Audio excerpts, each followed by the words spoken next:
I saw. And how long is it? That's the question. A man and a woman had a little baby.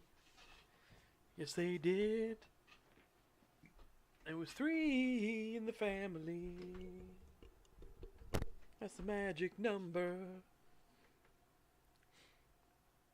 Oh my god. I don't know why.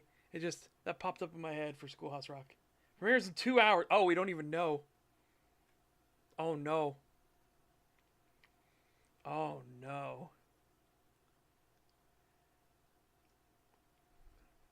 Oh, oh no. Well. I'll probably just watch it on my own. Because, yeah. Whoops. Oops, I messed up.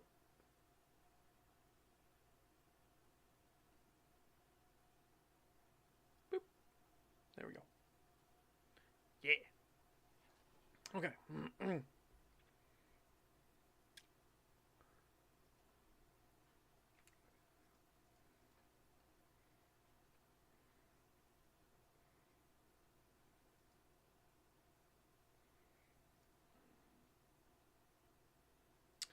By the way, I saw a couple things. Couple things have been teen. First off, I started watching Teen Wolf because it was on Netflix, and fuck it. That's been a weird ride. Fucking teen angst mixed with werewolves. Very strange. And the Argent family, who are hunters. And their original saying was, we hunt those who hunt us. So, we have a code. And then the grandpa comes up and he goes, I don't give a shit about the code. It's like, let's just kill them all. Kill. Genocide. Genocide. Yes. Genocide. And it's the second ham-fisted, like, allusion to Nazi Germany in that show. The first one comes from Derek Hale, who is a like pure-born werewolf. He was born with lycanthropy, but he's like trying to tell Scott, like, you know what the most dangerous tactic was? It was the U-boats in World War II. And you know what they called their hunter-killer groups? Wolf packs. And then Scott immediately hits him with, you know the Nazis lost, right?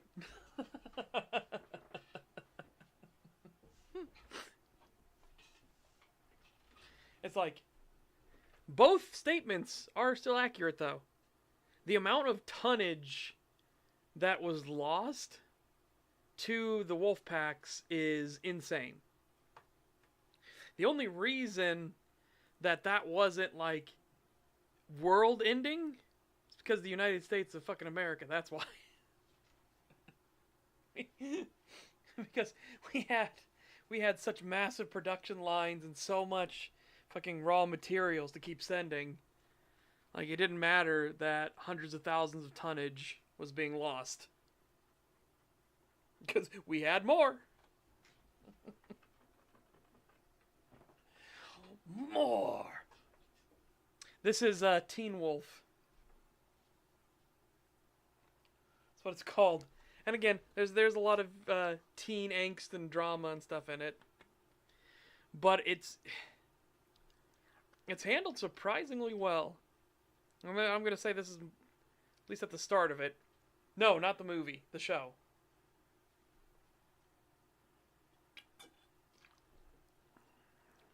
Here in the first couple seasons, at least it's handled well. I have a bad feeling this is a show that's going to get nuked in the later seasons, but we'll see.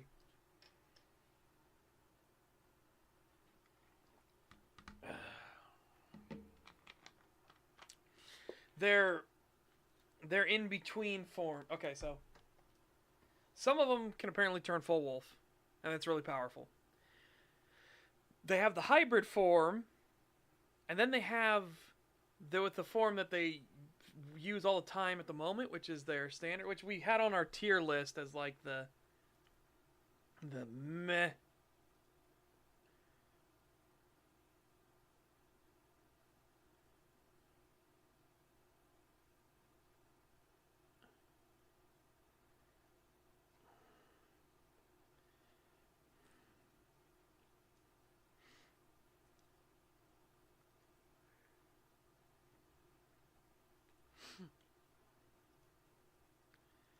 Oh God, yeah, it's been wild. Their in between form looks pretty rough. I'll show that. Hold on a second.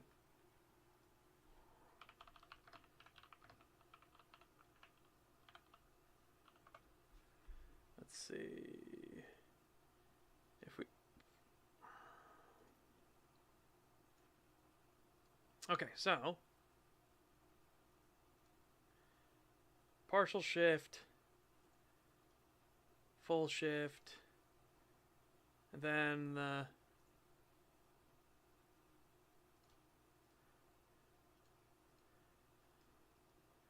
and the in between that they have.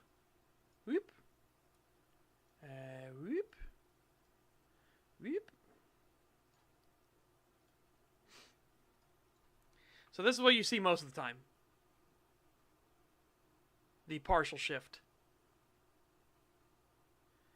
Then you get characters that are, it's considered super powerful to then go full shift. Or they go full wolf. And then I need to shit form. Yeah, basically. Then you get the in between. Which it's not terrible. It's not the greatest. But again, it's not terrible. So yeah. That's what you see most of the time. When you're first introduced to the werewolves, though, you see this, the beast form. That's when you first get introduced.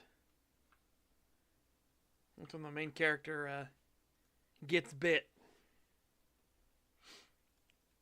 But the bite can either turn you or can kill you. Like your body can have enough of an allergic reaction that it actually just ends up killing you outright.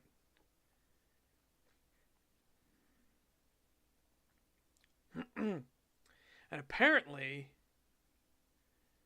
yeah, the full form is the like evolved. The evolved werewolf is what they're called. They can go like full ham. Oop.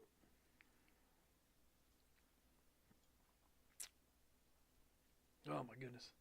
But yeah. So was watching that. It's not terrible for what it is. I actually like that there's decent mystery and things like that, and there's like tension and stuff, but there's a lot of the weirdo drama stuff. I don't know a better way to put that. The weirdo drama it's there. It's there. It exists.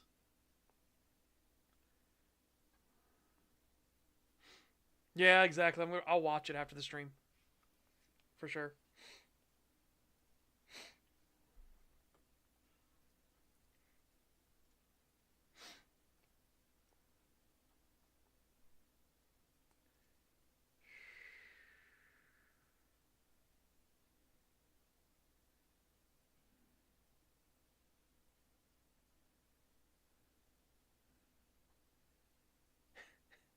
That's fucking great. Holy shit, that's great.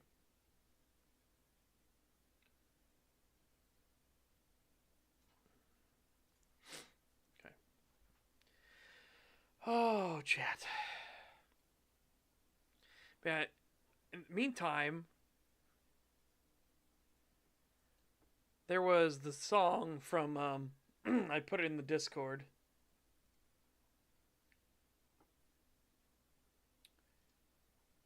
So from Woodkid, the Run Boy Run song. I don't know why it popped back into my head after a while, and I kept listening to it over and over again. And it's like, fucking hell, man! It's too bad I'm not like 15 books deep, and we can start on that book. But no, that is a long ways out. But basically, it's one of the books where there's going to be like singular books that are from different realms other than Saren. Severn. So Saren is where Gardens of Nature, Den of the Arctic Wolf, Beneath the Canopy, House of Desires, all that stuff takes place. Right? Seekers of Redemption is where all that takes place. But I wanted to show where the other primes come from. So the prime, we have the prime Wrecker, who is Sidoris, obviously. He's the originator. He's called Prime Wolverine. Eventually it will shift into Prime Wrecker. Then we have William Lowell, who will become the Prime Yalderskald. Then we'll have the Prime Domari, the Prime Guthi, and the Prime Speya.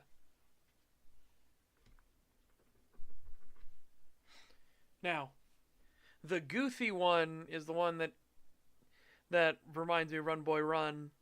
Like I said, that's why it's going to be so far out. Because the Guthi one, her entire thing is that she's carrying a package that basically has a spirit within it, the feeling and sensation of hope, because it's literally like the hope of the world in it. And her thing is she's trying to get across from the fortified compound where she gets the package. She's trying to get across basically half the world to get to a place that's the last stand.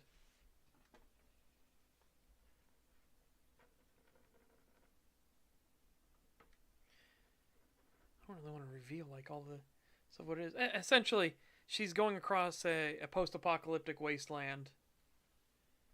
And it's because this planet was one of the front lines for the Grand War. So the planet itself, this is what happens if you don't stop the shifting hells from creating an anchor point. And this planet is unfortunately an anchor point now. So it's been just basically devastated. There are pockets of people that are still holding out, but you know, things have been scorched with hellfire, and you know, there's stuff is twisted and mangled. It's not a lot of life outside of these pockets. Well, I should say non-hostile life. I've already got a design for her as well, but I said that's way, way out. But for whatever reason, I just got thinking about Run Boy Run, and then it kept coming back up in my head over and over again. And I kept listening to it over and over again. So, such is the way of things. Ugh. Pew.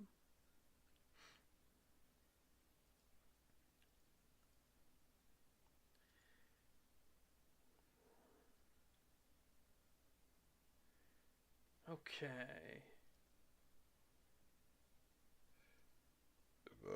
Oh, excuse me. I also started watching more weird anime. So I started watching Farmagia. I think it's Farmagia, or maybe it's Farmagia. But essentially it's a show where it's a weird like Harvest Moony type of show, but they're growing monsters. And the very first episode, we're shown to like a really goofy ditzy guy who's going to be our main character. who is afraid of canines, and he's growing like the most powerful monsters. They're in his little special garden, like that, and everybody kind of makes fun of him, stuff like that.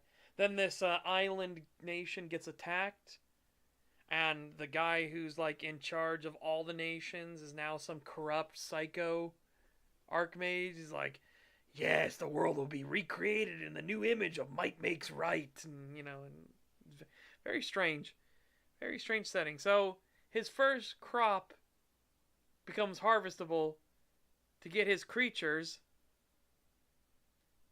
and he gets 3 wolves, and he has every single time he summons them out, because he's deathly terrified of canines, but they're his wolves now, so he has to use them to protect himself. And like they get jumped by a bunch of wolves, and he summons his creatures to go fight, and then his brain has a short circuit because he realizes he just brought more canines. Here, let me show you. I can show you that scene. Surely I can show that. That's just a...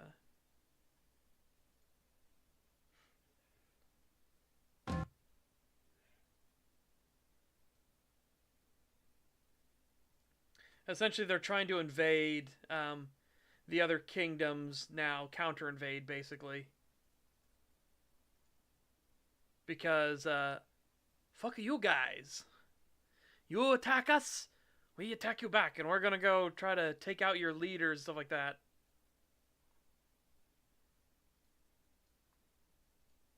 Right here, here it is.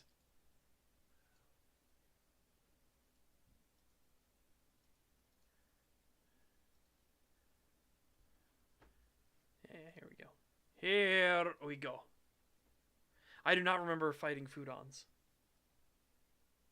But this is basically what this is, right? So again, he freaks the fuck out. Because, oh my god! There are puppers! There are puppers! So he gets the bright idea to, like... He calls out his beasts. Those the fangs.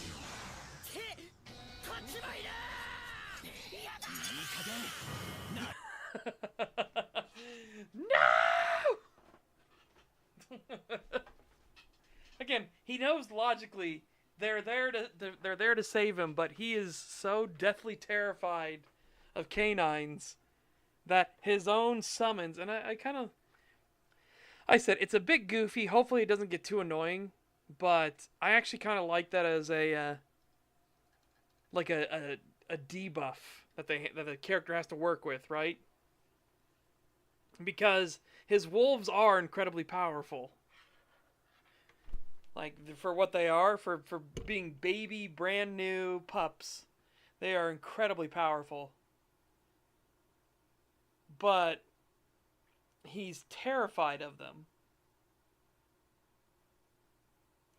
So, he knows logically he needs them, but he has that subconscious reaction the moment he sees them of just like, what?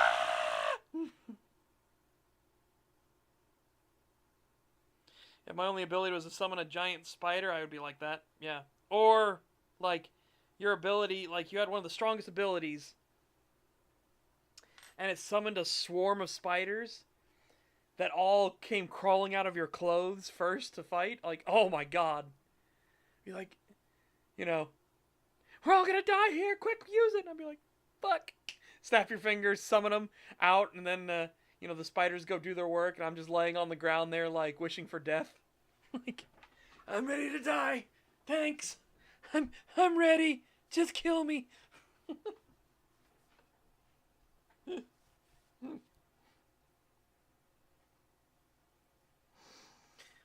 I'm ready. Just let me die.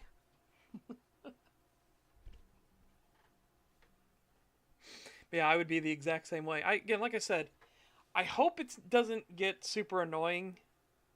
Like, it's the constancy trait. It was one thing in Campfire Cooking in Another World. I was getting annoyed with the main character's constant whinging about having to fight things and being a coward. Like, I understand if he was still alone, but you had Fenrir, and Fenrir was proving to you, like, his shield could stop anything. Like, again, he would sometimes lie and say, like, oh, this one might get through. He knows it won't, because he's just stupidly more powerful. But he's trying to teach you to defend yourself. Now, at this point, you have 3 of the most powerful familiars ever seen in this universe, apparently. Stop being little crybaby. Stop it. Yeah, exactly. Put them away now. No.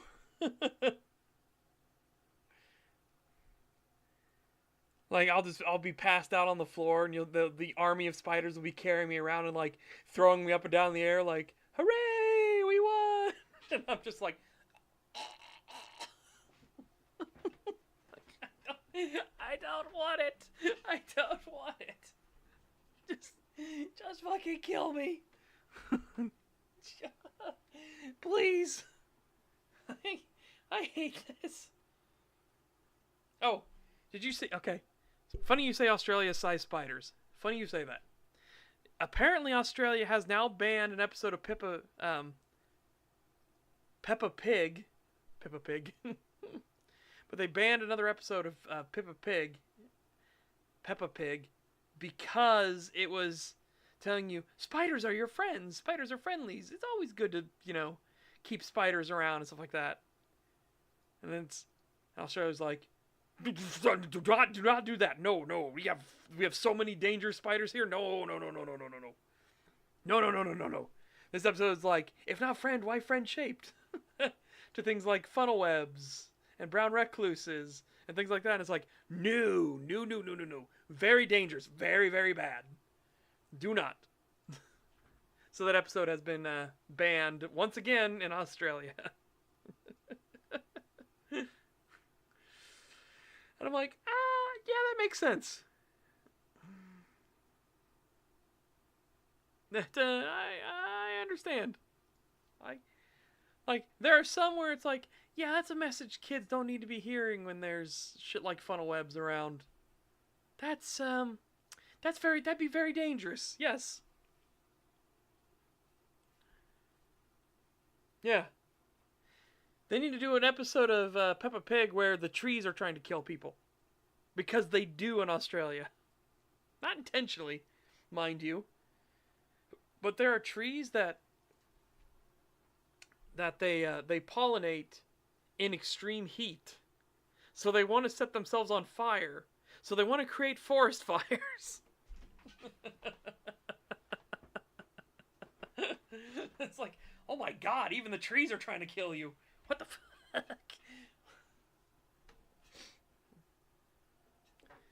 I took it personally, so then I combusted.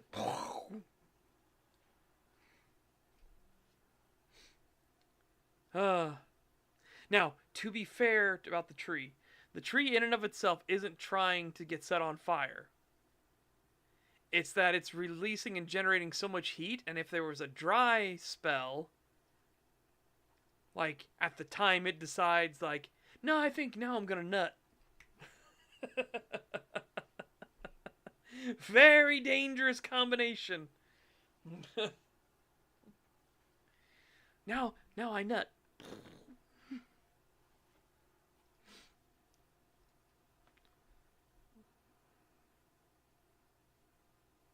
Yes. Those were added to California and are now considered a problem species, and yeah. Those are trees that need to be gonzo. Bad, very bad, bad. Bad trees. Okay.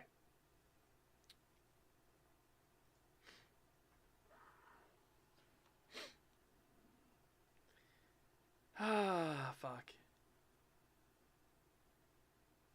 Man, that's how my fucking brain works sometimes. Now I'm all scattershot, and I want to listen to Salt and Pepper from Campfire Cooking. We give Australia cactus, so fair trade. Get fucked.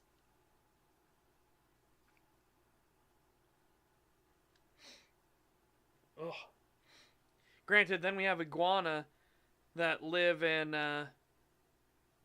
Florida that are massive invasive species. Because holy shit, like I love iguana, but they are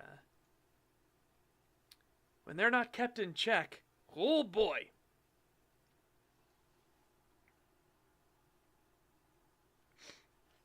And then of course boars, just boars anywhere. Boars are a species that I'm just like, man, I really don't know what you bring to anything really other than being tasty. So yeah, no, I'm load up the hunting expedition, boys. We're genociding all the boars.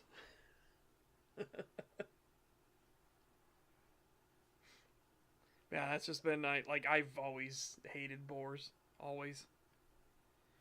They're just horribly invasive, horribly destructive to their environments, stupidly aggressive. Just bleh, bleh. Oh, welcome.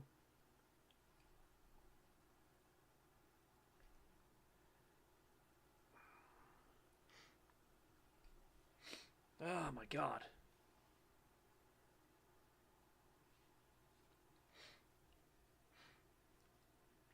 Let's see, what else have I been doing? What have we been up to?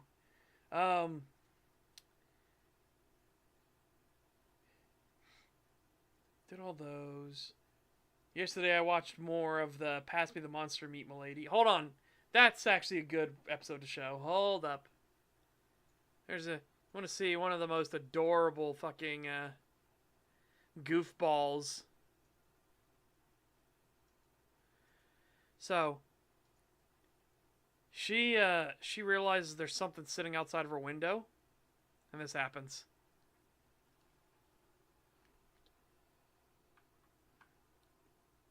So she's like, "Hey, there's something outside of her window," and then the wolf monster pup shows up.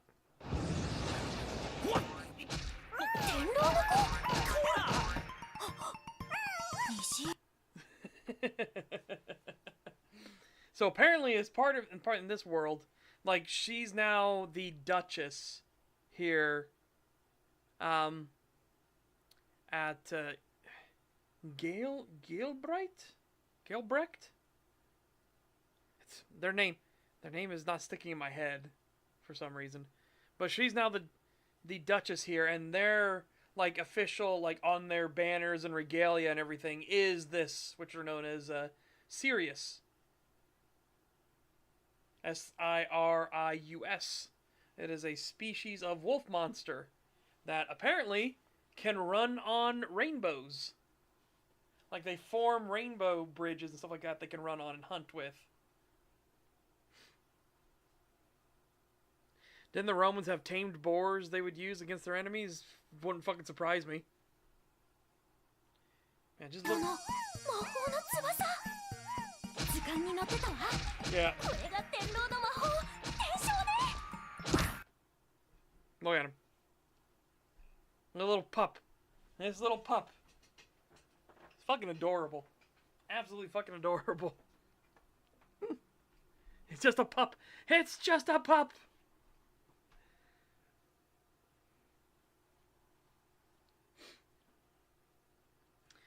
Yeah, still haven't figured out what the Duke's deal is because there's something off about the Duke.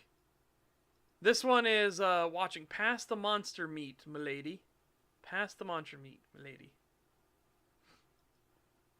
So they know how to get to Midgard. Apparently they grow horns, like unicorn horns, when they get older. Which lets them channel more abilities.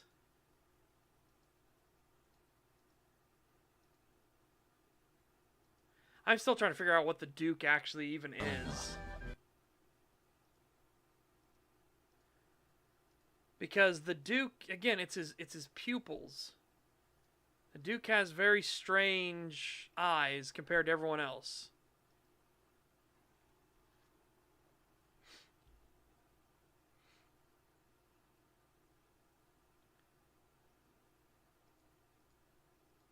Apparently that's a common thing. Yeah, like the wolf and Monster Rancher. Hold on. Let me show.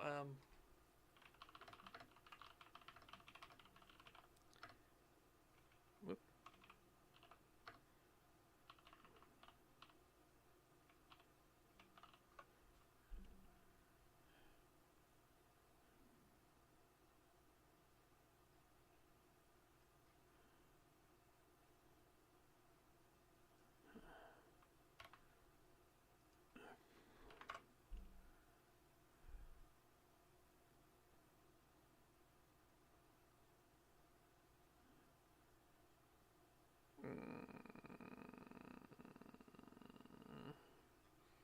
Really, you don't just have the picture anymore?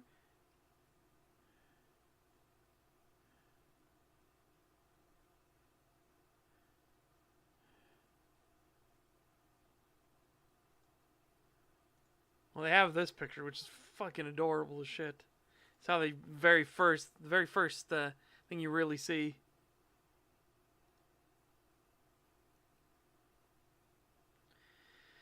Yeah, for whatever reason, Japan makes them more mythical. Like, for some reason. And I don't know why. Like, they just can't have whoops. They need to have them with, like, horns and stuff. Can't just be a wolf. It needs to have a horn. But to be fair, here's another, like, creature in that universe. So, first off, the stinking adorable, like, first introduction to him.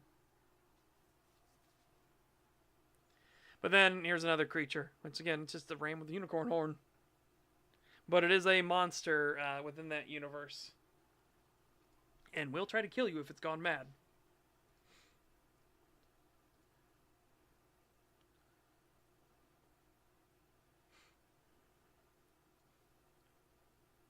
Yeah, it's very strange.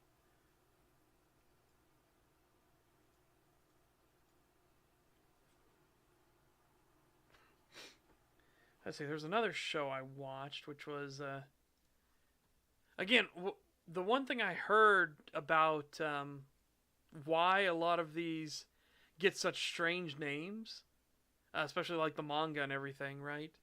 The manga, the manhwa, and the manhwas is that they're trying to be on a Google search. If you type this in, you will get the exact thing you want. And then now it's kind of like stuck culturally wise of just having these ridiculous names. Like, for example, oh god, here's one. Dang on autoplay. Alright. My gift level 99999 unlimited gotcha. Backstabbed in a backwater dungeon. I'm out for revenge. Apparently they had names like that so they could stand out. So if you typed it into a search, you would find it immediately. And then, of course, it got to the logical extreme we talked about the other day of the one where the entire title of it became its own book. The entire title is its own book itself.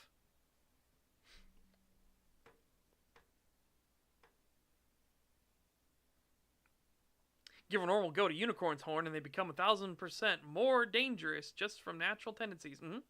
Apparently unicorns are supposed to be dangerous creatures. They got turned into, like, you know, what we have now. But no, they were deadly and dangerous, and they would use that horn to stab and maim and kill. They were meat eateries.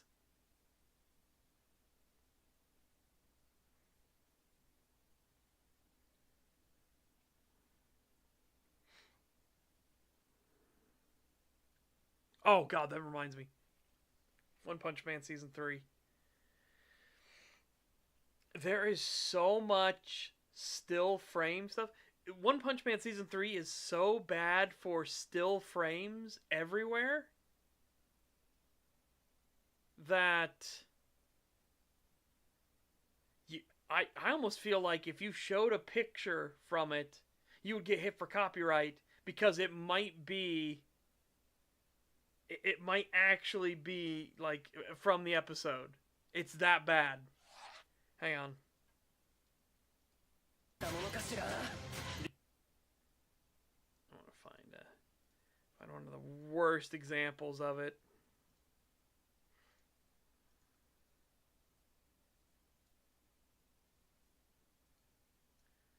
That's them fighting the hair guy. Where's the one, like, they're gonna have a big fight, and then he just goes behind a pillar, and then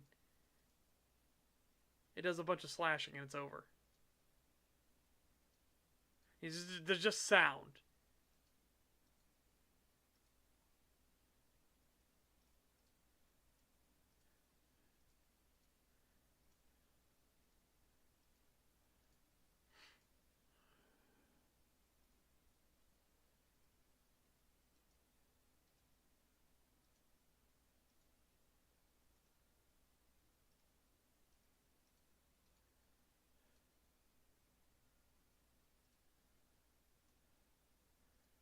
I'm trying to find it, because it was one of the most egregious examples of, like, we'll fight you, and then the camera goes behind a pillar, and then you hear just, and then it goes behind out, and it's done. And it's like, that's everywhere in, like, every episode now. They're so fucking lazy. They're so fucking lazy, it hurts.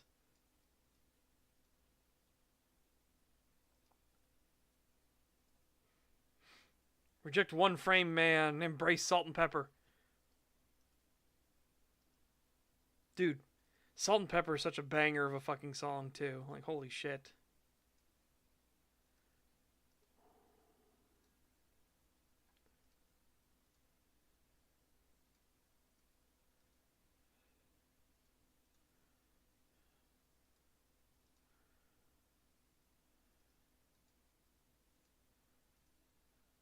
Oh, yeah, and it's stuff like this. Lazy shit like this happens. Hold on. Okay, so he's gonna slice through a bunch of enemies, right? Okay.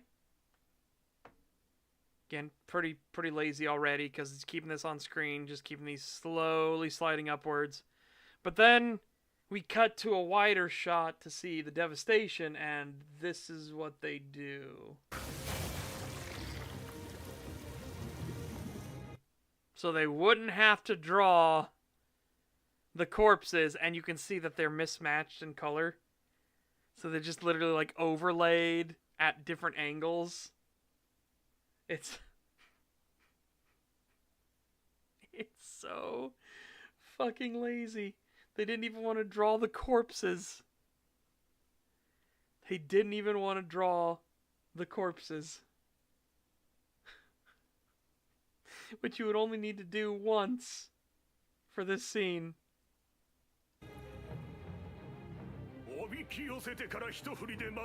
It's so fucking bad.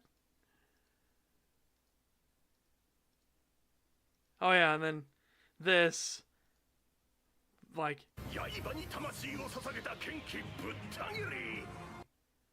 Jesus Christ, slide your JPEG around and then put a couple, like, GIFs in, basically. That's what it looks like.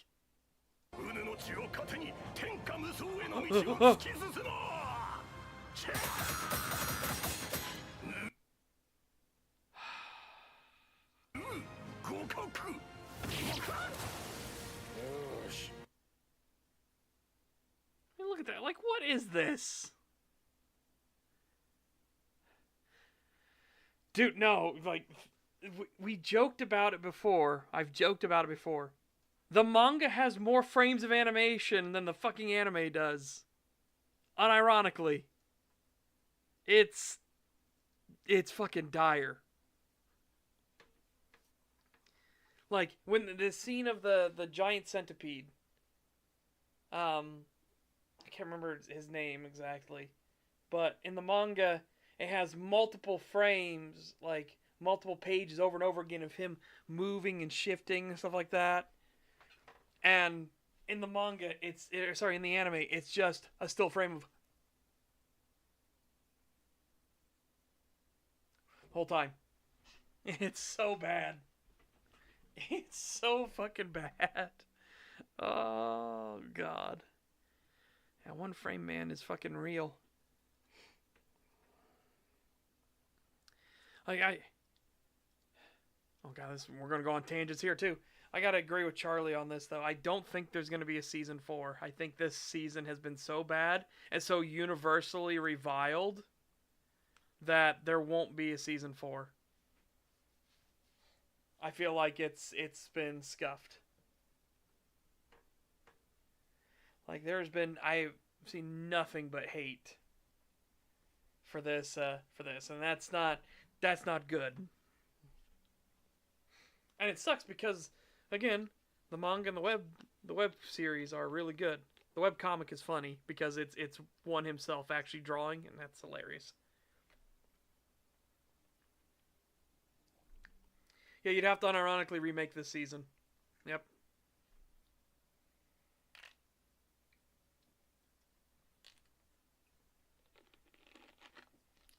They just got so lazy. Like, whoever the rights holders were, they should have held out to get back the original group that did season 1. Because in season 2, it wasn't terrible, but it wasn't the bestest ever, right?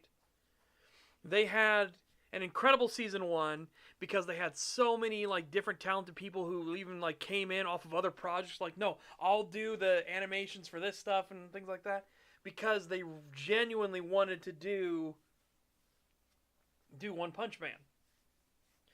Like, they had so many talented artists and animators and like just everything on there. It was so good.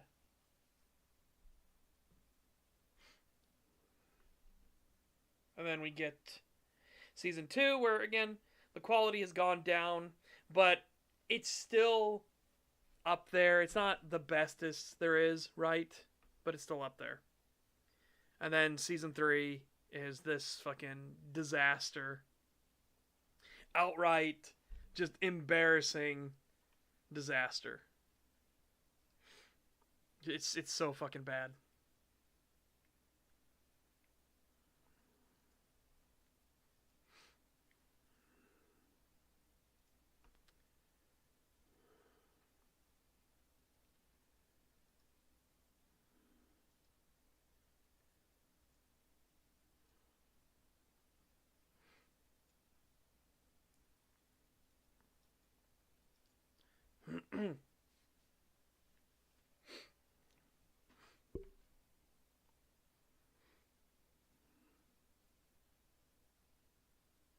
Yes.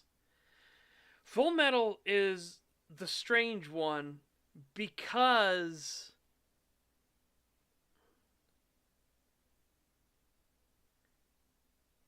Full Metal was strange because what happened was they caught up to the manga very quickly, right? Even though they weren't trying to, it happened.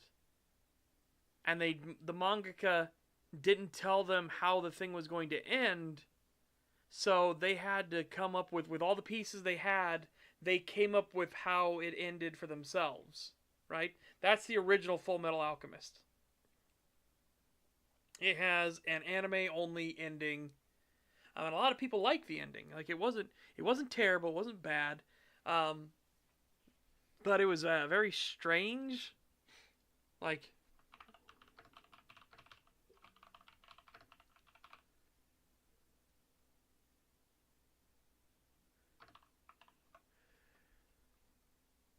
cause like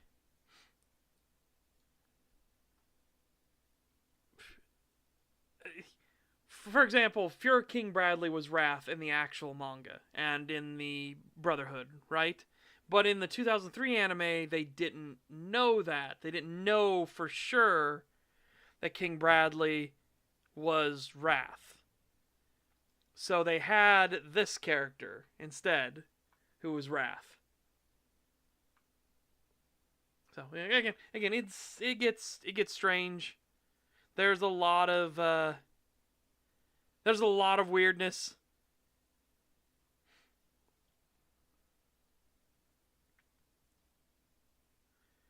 And he also changed gluttony and everything like that. So yeah.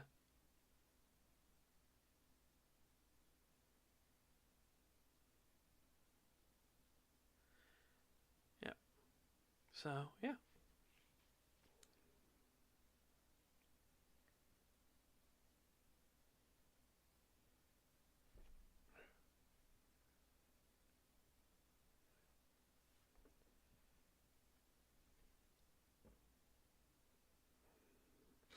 Oh my god.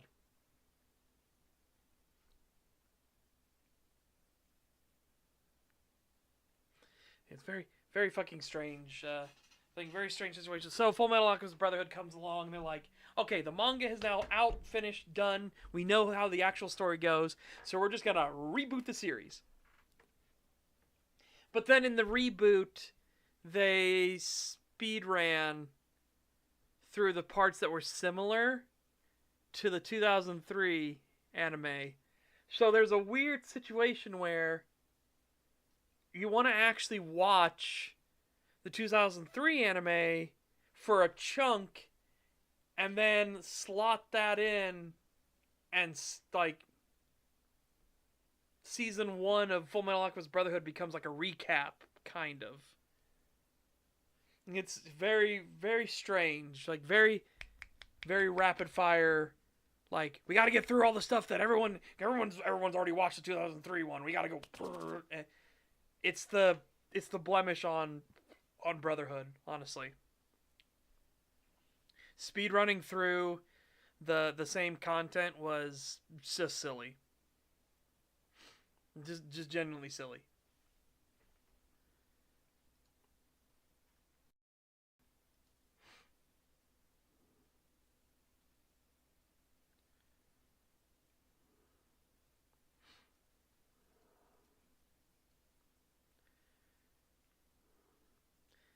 Otherwise, yeah, I really liked the way Brotherhood ended.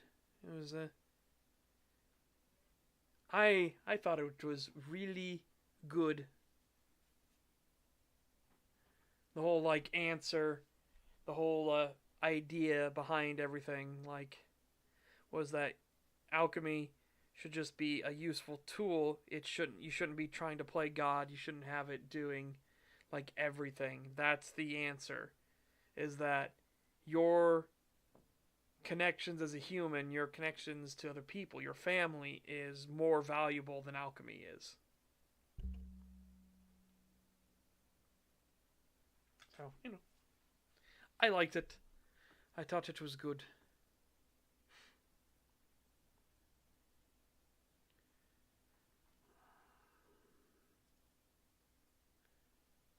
God, I really want to listen to fucking Salt and Pepper now. I really want to listen to Salt and Pepper now. So fucking bad. Oh, hey! Judge Dugan was found guilty. Yeah, get fucked. Get fucked, Wankstain.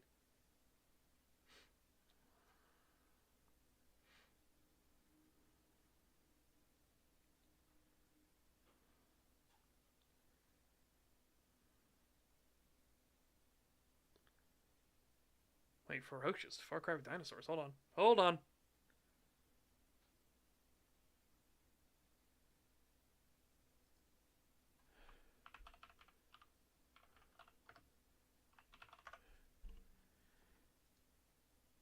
It's on Steam. Oh. Released December 4th to mixed reviews. That's rough.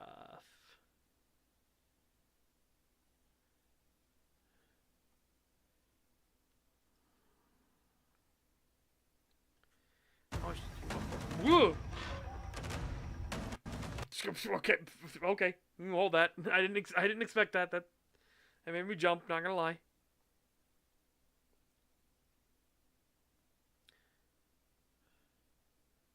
$24. Ugh. $25. No, it's because you have like guns and everything. But I do agree. Calling it Far Cry with dinosaurs is like, oh, so you mean like Primal? Like, no, I didn't think about that. Of course you didn't. Most people don't think about Primal. Just unfortunate truths.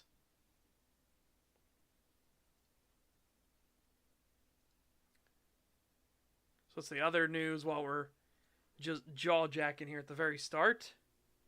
I got 2 GOMs from the winter sale.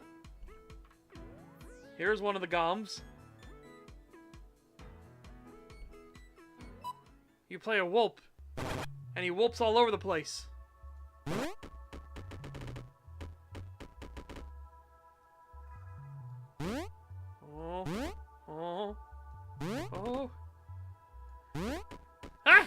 grab.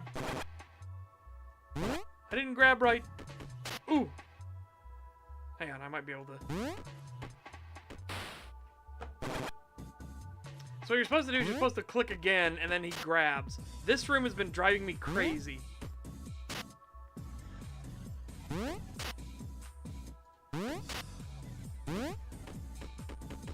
No! I didn't realize I was gonna slide that far. Fuck.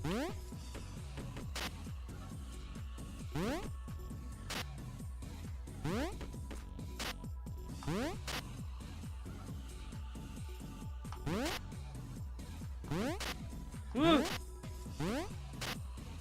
there we go. So. No! Fuck. This room has been my bane, and this is early on. This isn't even that far in the game. Like, as you can see, we're still getting tutorial messages. For whatever reason, I feel like the controls aren't responsive enough for this.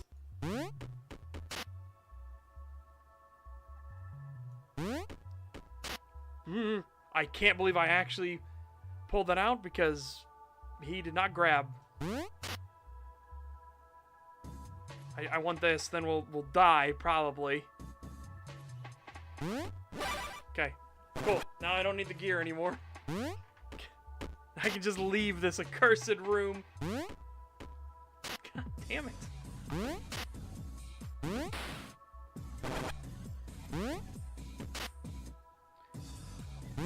Yeah, it's stuff like that where he doesn't grab, even though you're holding on to the thing, even though you're telling him to grab. That's what I mean, where I feel like the controls are fucked.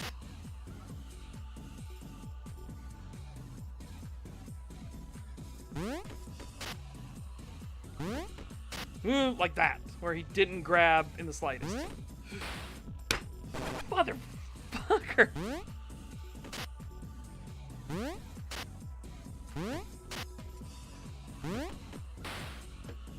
Again, there are just times when he just does not grab, and I don't know why. Because there's only one button, there's only one control in the game. It's just your mouse, and he just grabs instantly if you're holding the button down, which I'm doing. But as you can see, there are times when it just doesn't grab.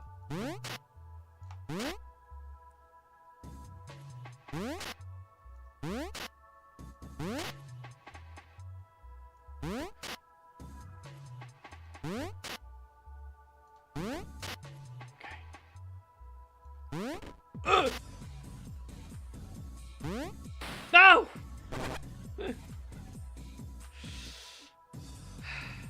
No, it doesn't need to redirection. It's pure just grab. There's no directionality or anything needed. It's just grab.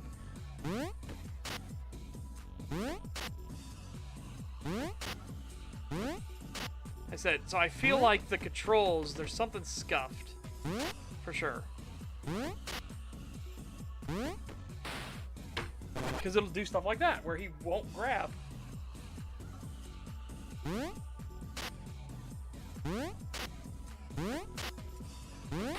Fuck.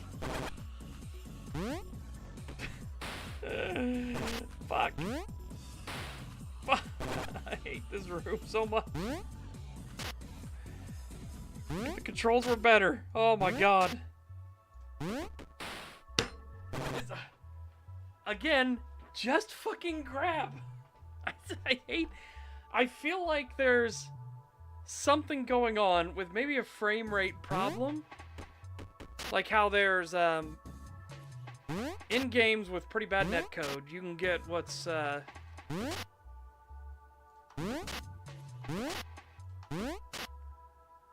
can get killed by, super bullets and things like that. And that's because the frame rate and the packet rate of the game aren't in sync.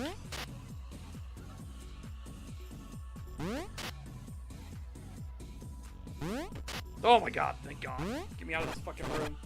Jesus. Holy shit. Fucking save and get out of here. Alright. Anyways. They're not synced up. The tick rate, right, is fucked. And you can have those moments where your tick rate hits wrong. And so you'll get a super bullet, which is where it takes double the damage because it's actually registering 2 different bullets as one single bullet. Tarkov had this as a big problem in the early days for phantom bullets and super bullets and stuff like that, because the tick rate was so fucking scuffed in Tarkov. But it feels like it's the same thing here, where there's something not right. Like, it doesn't update to show your grabbing. And because you have the opposite problem where sometimes it'll automatically have you already trying to jump when you haven't even pushed the button yet. So I feel like the controls, there's something scuffed about the controls.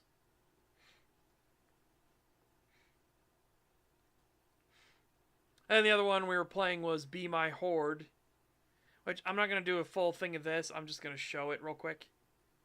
But I'm not going to do an actual, like, full mission, because these take a while. Be my horde. Be my horde. Yeah, see, I've already upgraded a bunch of stuff.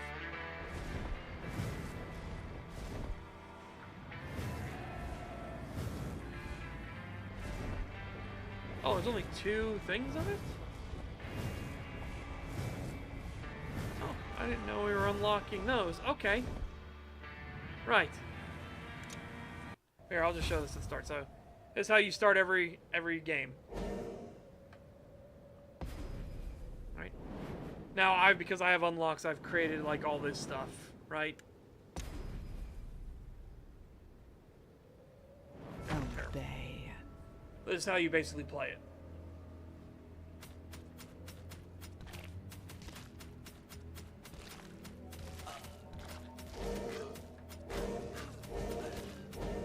Now I have upgrades to make this instantaneous to revive them. Yeah, this would be my horde. Like I said, we're not gonna play a full thing. I'm just showing it. Fantastic. Let's see if I can get a empowered enemy. Because I want to show you what empowered looks like. Empowered is basically how you win. Quite honestly, I don't know how you win without getting empowered.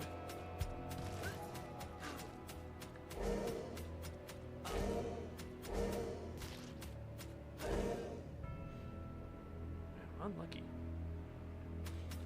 Peasants are getting angry. How adorable. There you go. So see how he's much bigger and he's got a yellow outline and everything? That's how you normally... Well, that was amusing. This is how you win normally. So anyways, again, wasn't going to show the full thing. Just wanted to show a little bit of it. Already?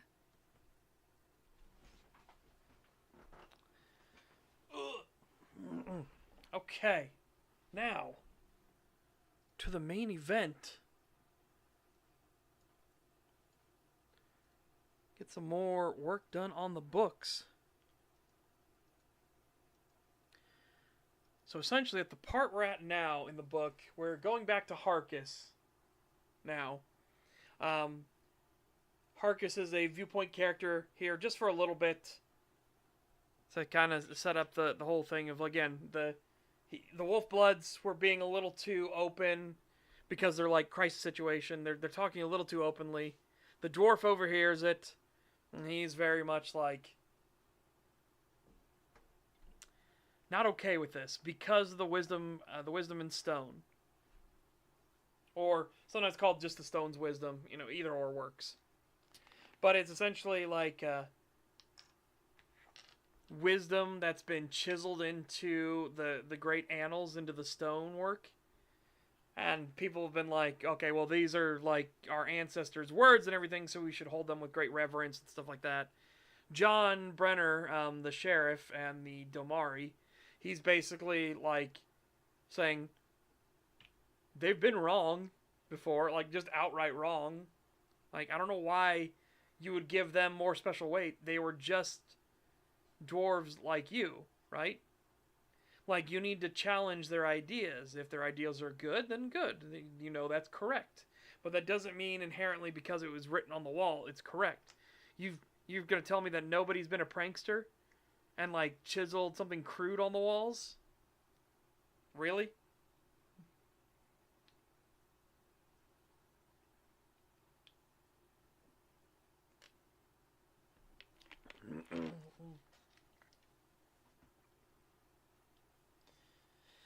But essentially, because of that, and because of the way the dwarf clans worked, especially in the past, they came into conflict with shifters constantly. Like the dwarves of old and the shifters were not on good terms. And now the shifters could be a little more open because there wasn't things like cameras and, you know, photographs and things like that around. So they could be more open in their attacks. But like, as John's pointing out, the difference between Rosentia and the clan holds is that Rosentia was kind of like, Rosentia is much more spiritual, and it had a lot more of a connection to the natural world, whereas the clan holds were about exploiting the natural resources, like heavily so, to the detriment and to the point of actually creating a lot of fucking problems. Like entire areas that are no-go zones, basically, because it's just too acrid. It's just too rotted and everything. Nothing really grows there. The soil has been thoroughly salted, essentially. You know, things don't grow there well. Things that do grow there are likely toxic to you, and you know, because again, nature's adapting to the environment. It's just not good. It's not good to go there. It doesn't give you good lumber, resources, or anything. It's just a dead zone.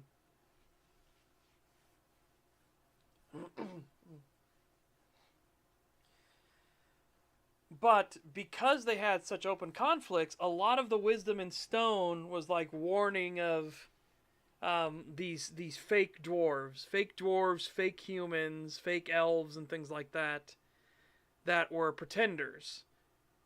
They weren't actually those things. They were wolves in disguise, and so a lot of them were like speculating, you know, curse, affliction. A lot of that gets used in the Wisdom of Stone, hence why Harkus was using wolf inflicted or afflicted in his words.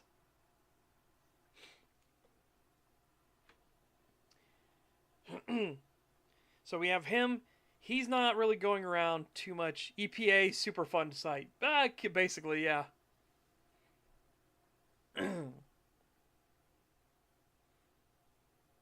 Adult Harry Potter and the 90s spy satellite programs are why does that wizard have a Glock, lol. Remember, we talked about that in Beneath the Canopy.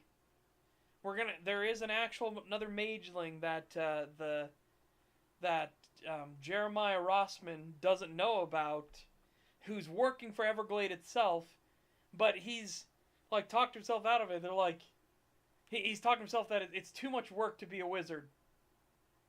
He can command all of this will working power, but it's just too much fucking work. And you know, it's Jeremiah who's actually going to be talking with him a lot, and he's going to be like, "You understand like all the stuff you can do?" He's like, "Don't you want to like throw a fireball at somebody?" It's like, you know, could be funny, I agree, but I'll just pull out a gun. Like, if I need to do that, like, why worry about the backlash of, like, burning my fingers off if the spell doesn't work correctly, when I can just pull out a fucking gun and just shoot them. It's way more effective. Way more efficient, too. Oh, but you could keep your food heated and stuff like that. I have a microwave. But on the spot, you could do it. Now, he does do some magics, which is how he gets caught in the first place. Right? Because he does do a little bit of magics. But it's mundane stuff where, like, he's had his drink out of the fridge for too long, and when he goes to take a drink of it, it's warm, and he's like, oh. And so he looks around to see if anybody's noticing him, and then he puts his hands on the side of the can, and he channels some cold into it and makes it colder, but he accidentally hurts his fingers. He's like, ow, ew, ew, because he's not used to it, right? You've got a magic shield, but I have a boomstick. Now, shield magic does work against projectiles. But here's the thing. Can you get your shield spell up faster than the bullet can get to you?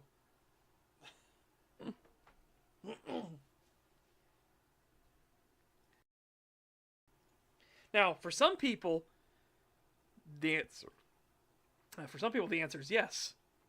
Because they've got to that level of skill where they don't need to use words, they don't need to use gestures, they can just create it because it's their will, right? So essentially, like, what's a way to put this to make it more like how? Because we've talked about this, but this was a long time ago when we explained like the different like tiers of magic. You can ritual cast pretty much anything because then you're being very careful, deliberate. It's a long process, but you're ensuring that there's no chance of a mishap, right? Like, if I want to cast Fireball, and instead of just, like, snapping my fingers and having it happen, instead I go through, like, finger motions, like I create different hand signs with my fingers, and then I say, like, Fireball, I'm helping to, like, do this, right?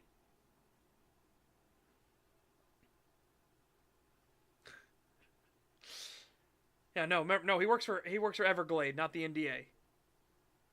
The NDA, like, doesn't have magelings or things like that, which, again, is part of what makes them kind of a really weak organization. On top of the fact that they're so obsessed with obfuscation that they even do it from their own agents, which causes a lot of problems. Hence why Grey Wolf is kicking their ass so much, even though when Grey Wolf starts up, it's 2 people versus all of the NDA. And then it slowly gets more momentum as more people join in until we get to the Grey Wolf that eventually happens, where it's a full-on private military corporation, private security firm that is in open conflict in the shadows. So it's funny to say open conflict, but everybody who is in the intelligence communities around the world knows that Grey Wolf is kicking NDA's ass. And they don't know why NDA isn't just like using other legal measures to go after them or to expose the fact that the war is happening. Because you think, oh hey, we can arrest Grey Wolf's like owner and operator, and we can do all this, and that, and it's like Grey Wolf has all the dirty little secrets that the NDA is trying to hide. That's why they're protected from it, because they can't risk that gets out. So they're in a situation where they're losing because they could win easily if they use the force of the Rosentian government to its full force, but they can't do that because then Grey Wolf will release all the files. And it's not good. Because, again, William is not an idiot. He's not just going to release it to, like, oh, well, here, other government agency is what the NDA is up to. Oh, thank you for your service, citizen. And then they disappear it. No, William has it where it's going to spread far and wide, and it is going to go to multiple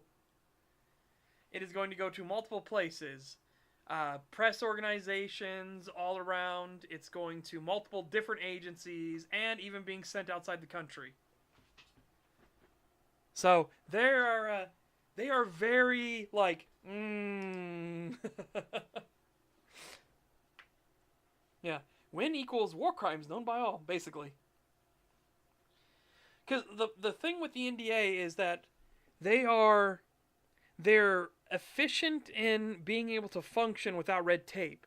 But the problem is, because of the way that they are set up and the way that they function, they are notoriously easy to become corrupt. And they don't want to admit that, that this, without oversight at all, leads to rampant corruption. They don't want to admit that because they don't want oversight. And they have purges every now and then when the corruption gets too high. But the problem here is that they just had, as explained in Guardians of Nature, they just had a purge 3 years ago. And you're going to go through another one? Like, 2 purges in 3 years is pretty fucking wild. That is a level of, like, rampant corruption that's insane. And the worst part is that Grey Wolf knows all about it.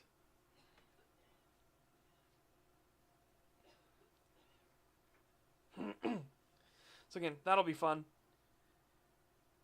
Because that becomes the obvious question that a lot of people have, right? When these, like, shadow conflicts happen, well, why didn't they just do this? Like, they're the victims in this situation. They could just go to the press and be like this, like, they're killing patriots and stuff like that. It's like, if the other side has damning materials, and the other side is also, like, comes from your own stock, so they kind of know how you operate to begin with, like, it's pretty rough. Anyways, I'll get back to Harkus here in a second, and I say that because my stomach just told me we're going for a break. Shit, I'll be right back. We'll talk about Harkus and doing a callback to an event that happened earlier in the book and everything. So, here we go.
I hate IBS so much.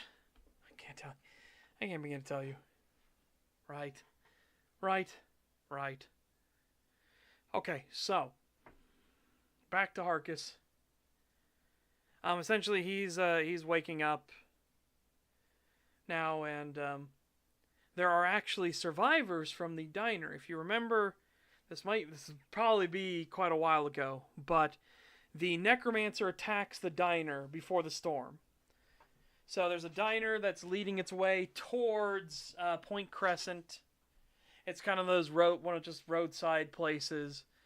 You know, hey, come get your food here. It's not like a packed or very busy thing, but there are delivery drivers that obviously take cargo up to Point Crescent, and they're, going there, coming back. Might want to stop in for some food, so we've got a couple truck drivers and stuff like that there. Just people maybe visiting, like, for whatever reason, Point Crescent does get some foot traffic when it has its festivals, because they do stuff like the Spring Festival and that sort of stuff, which would be coming up in universe here. But obviously, Necromancer besieging the town kind of can't really do that. No time for festivities. The sheriff isn't allowing, there's no real mayor here per se. But the sheriff would not broker any second guesses if a mayor tried to do a fucking Jaws, the beaches must stay open. Don't you understand? It's tourist season. Damn the shark. Let him eat all the people. No, he's not like that. They wouldn't allow that. People here, because it's a frontier town. It's funny to say that, but obviously it's on the border. It's up in the north where it gets extremely cold. It's a frontier place, right? Then also pig-headed that they're like, nah, but you don't understand the festival, and then bring all the people in and stuff like that. They're like, we're under siege. Hopefully, people don't try to come to a festival that isn't going on, because, again, we're under siege, and give the necromancer more material to work with.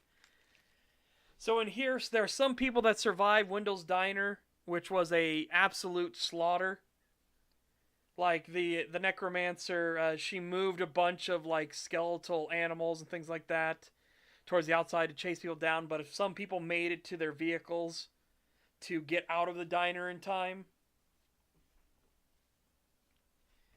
and they have been chased in a specific direction. They've been chased towards Point Crescent.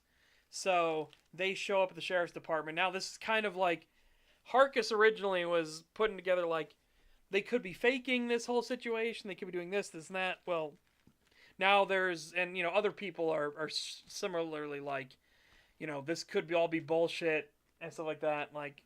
For whatever reason they want us all here, and they don't have the whole conspiracy that they're werewolves and stuff like that, right?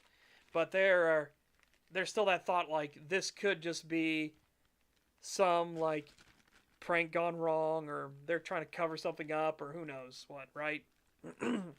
Everybody has TV, everybody has the news and stuff like that, so they could just be trying to cover something, right? We're discussing the book right now, Rapar. But here, when the survivors from Wendell's Diner, when the survivors make it to the sheriff's department, they're in rough shape. Some of them have bone sticking out of them, which, again, some of the creatures can fire bits of finger and stuff like that, which are pointed. They fire them as projectiles stuff. So it's pretty fucking obvious that no, they weren't lying. There is a necromancer. There is in fact a necromancer. Oh shit. So again, these are the survivors from the slaughter at Wendell's Diner. They have made it into Point Crescent, and Dr. Fitzpatrick is currently taking care of them in the morgue. Again, morbid, but as the doctor and the sheriff and everything say, is well, we haven't had bodies for the morgue for a while. The morgue also has some medical facilities for exam tables and things like that, so stuff's kind of there. if we need to set up an emergency triage place, an emergency medical place, we're going to do it in the morgue. So they're being treated in the morgue right now. And that's kind of like the wake-up call that everyone who had doubts that the sheriff department and things like that were trying to keep people safe. Again, they don't know that the sheriff is a werewolf. They don't know that a bunch of werewolves exist that are actually trying to keep them safe. They don't know. They don't have that as a concept. They're just like, any doubts they had that there was a situation like this, like necromancers. Are you kidding me? You know, you hear rumors about magelings going crazy, stuff like that. Because remember, this is a world that knows that magic does exist. They know the dragons exist and things like that. But, you know, like, you hear rumors about this. Like, no, who would attack Point Crescent? And that's the exact reason why you would attack Point Crescent. Because why would you attack a city, a big city itself, that can bring in tons of resources to its defense, when you can attack a frontier backwater town instead, kill all of them, get a much bigger horde, and then go to the next town and kill all of them and get your horde bigger and bigger and bigger. Because remember, they don't lose anything when their troops go down. So yeah.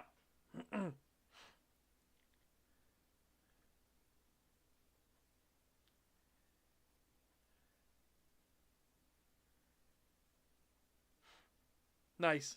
Oh, $5. Thank you very much. From Itako the Tricky. Don't bring any drugs into that safe space. The cop is also a canine unit. Wait. Well, remember, he makes a joke about that.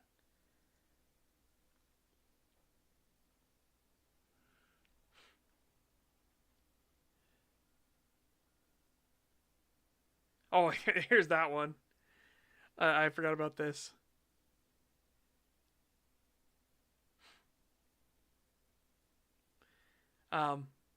Yeah. Spirit did not begrudge that I claimed several trees to build this cabin, but was thankful that a guardian had come, offered labor to the soils, and have since strengthened this spirit through my efforts. It's the same for Hilda and even Sheriff Brenner. He stopped speaking and looked at Victoria in horror as she opened her eyes wide. The sheriff is a werewolf too? Fuck. Hang on, let's get to the sheriff's point of view when the doctor makes a joke.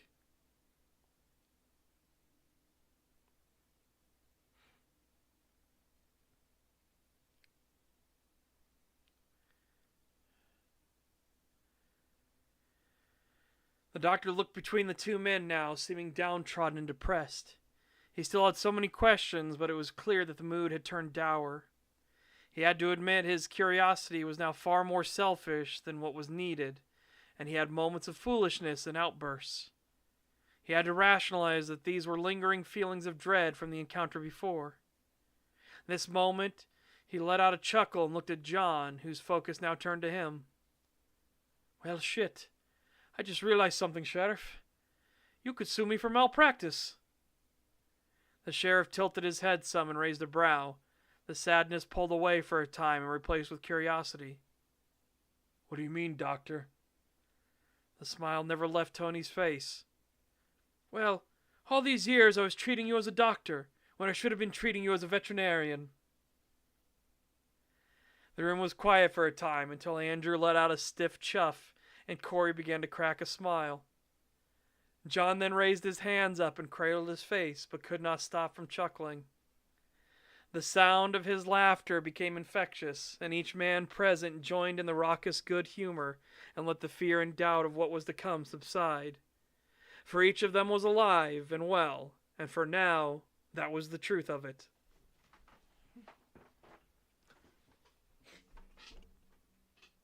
Yeah, so again, like, that's that joke does get brought up a bit. Like I said, I was proud of that one.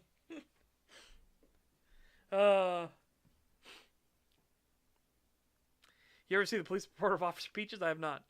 There's a lawyer who was sure he could get his defendant off because not every officer written down as participant in his arrest gave a statement and demanded the written report of PC Peaches. Oh my god. Police Constable Peaches. He just comes in and goes, "Roof." He just shows up to the court. Roof. Guilty.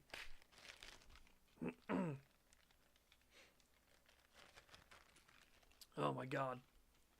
Anyways, so again, the necromancer attacks the diner. Some survivors from the diner who managed to make it to their vehicles, shockingly, because again, the whole point behind this too is that the necromancer's plans. She's clever but not intelligent, I think is the best way to put it, right? Yep, we're discussing the book and everything. We've gone over a lot of topics. Talked about some anime, stuff like that. We showed a couple games I got on the Steam Winter Sale, which are super cheapy games. Like for $6, I got both of these games. But yeah, so she's a mageling, so she's clever, but she's not smart. Is the way to put it, right?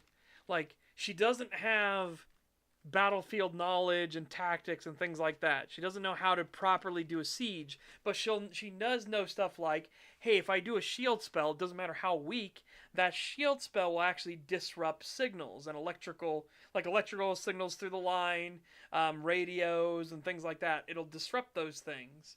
Like, that could work to my benefit. One, they can't call for help, and two, like, it just general panic of the lights flickering constantly and stuff like that. Like, there's good stuff like that, right?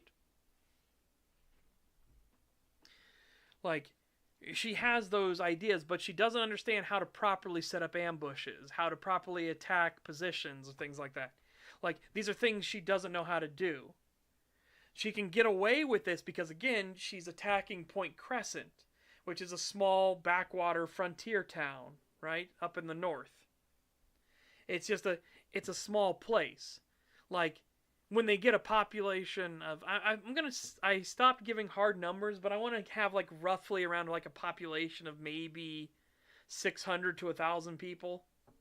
Like, it's not a big place. Like, most places would call it a village, right? Like, in terms of hard, like, you need this exact numbers to be considered a town, most places would call this a village. They don't have a police force, they have just the sheriff's department. And again, the sheriff's department is in the central bunker that was originally what Point Crescent was. Point Crescent was a base, a military outpost beforehand. So the sheriff's department took over the command bunker, which is a pretty big bunker, right? Rosentia doesn't skimp on like its defensive structures. So the bunker at Point Crescent was very big. It had bunkhouses and all that stuff like that outside. It had a base PX for like a store for the soldiers and stuff to go to. It had storage facilities, mess halls, and things like that. Like, all that stuff outside, but it also had stuff inside. They had multiple like floors that were just bunkers, or just barracks basically. They had multiple shower systems and everything. They had heated flooring and stuff. Like, it wasn't a bad place, but it was built for the technology at the time. So the heated flooring is like a boiler that you run, and you can choose which floors get the heating and stuff like that. So they were at least forward thinking enough to be like, you might not need to do this on like everything, because, you know, are you going to have moments where the entire regiment needs to take shelter or not? Yeah, so there is stuff like that in there, but the sheriff's department basically took over the bunker as the town kind of flew up. How many floors are you thinking, or just vaguely? It's 4 floors. You have the top, which is, it looks like a brutalist bunker. It looks like a bunker structure. It's been a little nicetied by, like, getting rid of the bunker doors and things like that. It now has, like, a glass wall. Like, you know, here's your double door walk-ins and things like that, so you can see the reception desk and stuff. So there have been some modernization efforts to it. But it's not like, it still looks like a bunker, right? It's why it's the most secure place in the town. I saw Itako. Again, we're talking. Anyways, it's the most secure place in town. by far. So it just has housing for like a couple regiments, stuff like that. And what they've done here in this siege, they've opened the doors, basically letting all the townspeople in. They've opened up all the floors. Originally, they opened up just the gun range so that they could put people in because they were going to slowly filter in people. They were going to get military veterans in and the wolf bloods first, who could like be trusted to like discipline. We need this done, that done, stuff like that. It's like no arguments. This needs to be done for this situation. Unfortunately, because the necromancer put up the shield spell, it caused all the lights in town to flicker and go crazy and stuff like that. So loose lips kind of let slip that there's a necromancer that's running around outside of town, might be killing people. So the whole town showed up, and they're like, well, okay, we kind of wanted to do this, but we got some stuff done. We got a few pallets of emergency supplies in, and stuff like that. They've now set up where the stores across the road from the front door of the sheriff's department are now used as a staging area. So they're just bringing in pallets of like water and food supplies and things like that. They're doing. I didn't react because again I'm talking. We're in the middle of a thing. Anyways, they bring in like food supplies and water and all kinds of like winter clothing and stuff like that. Like they don't need much of it, but they need some just in case.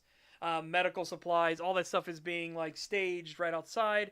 Then you have wolf bloods, which again the people don't know they're wolf bloods. I'm using it because as a reader you'll know what wolf blood means. So you have wolf bloods that are going out and like breaking them down. Some people that were ex-military are breaking them down, stuff like that. Yep.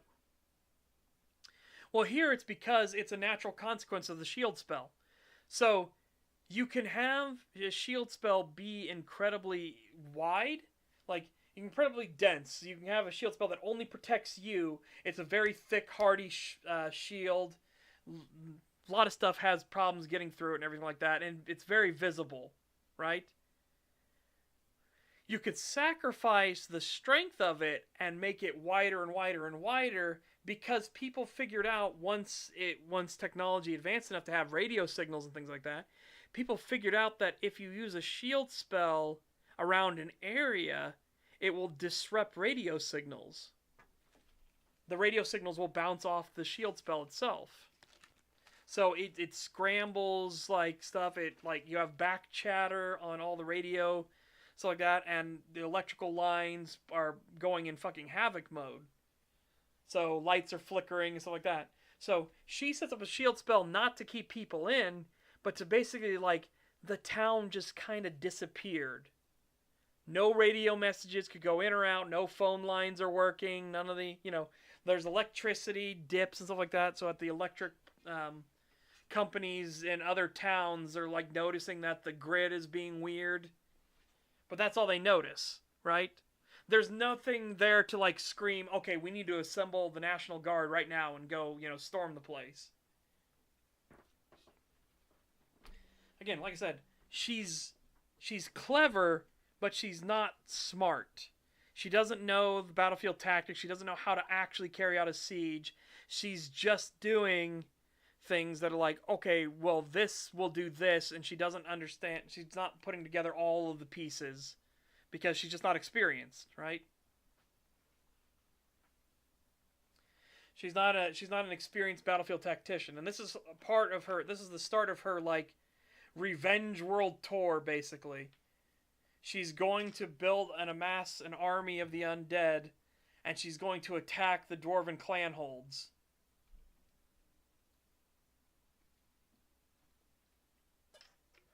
Now, again, for the readers, because it will be made clear why she's doing this.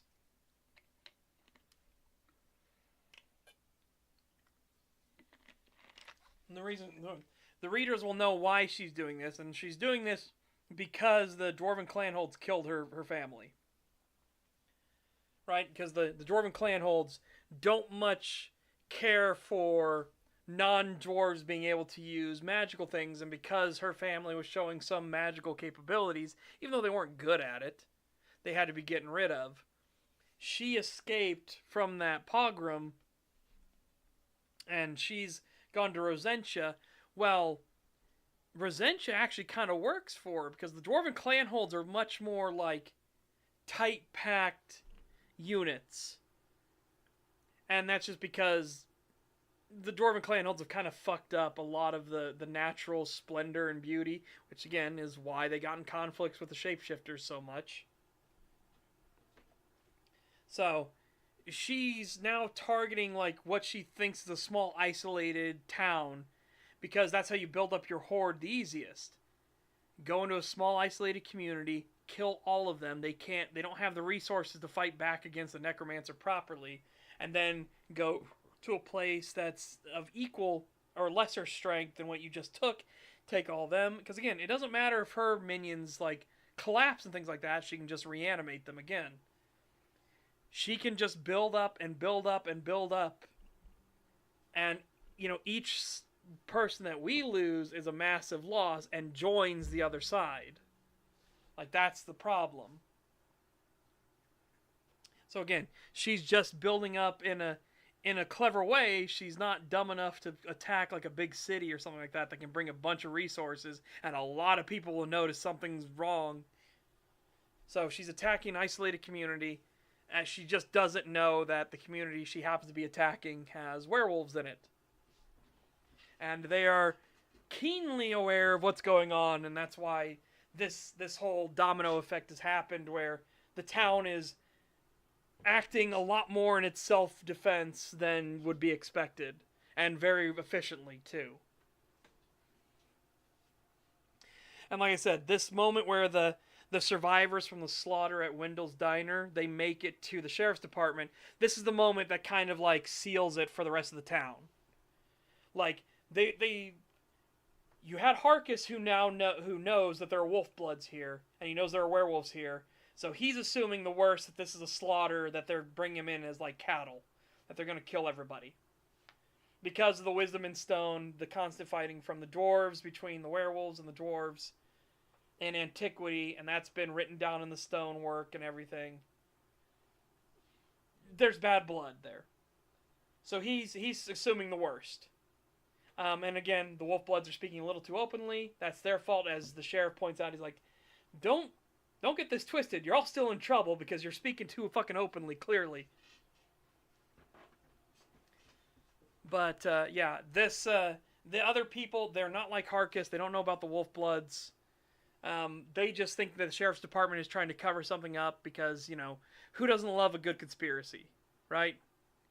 Like, oh, the sheriff's department's being really weird, and they're getting all this stuff like that, and they're trying to force everybody inside, and, like, was there some kind of, like, accident or spill, or, like, what are they doing? Why are they need to cover this all up? This kind of seals it, because they don't believe that there's a necromancer, because why, like I said, why would a necromancer attack, why would a crazed mageling attack Point Crescent?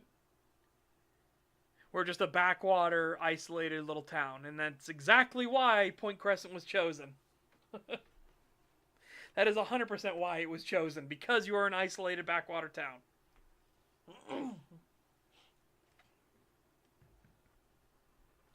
Yeah, also the whole point behind the necromancer having a reason behind their vendetta is to highlight the whole lesson that Alex has been trying to tell, and the same thing with Sheriff John Brenner told Harkus, is like, it doesn't matter who your relatives are.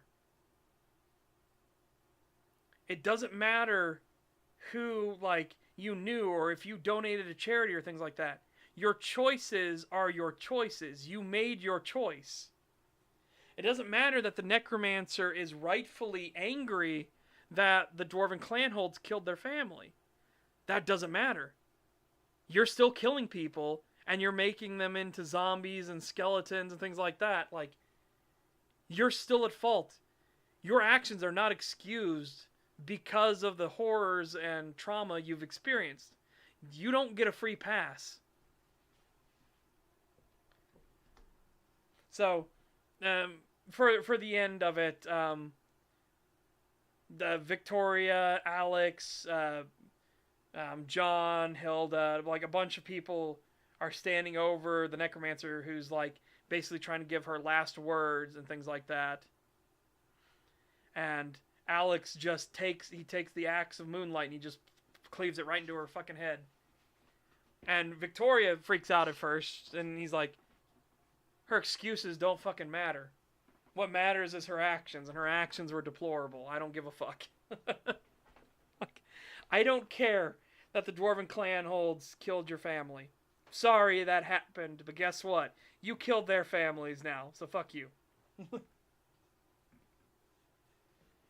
And it's the same thing that, again, Alex was saying about the poachers. Like, it doesn't matter who the poachers and stuff were.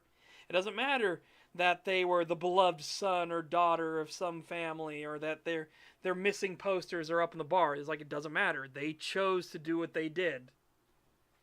Your actions have consequences, and this is the consequence of your actions.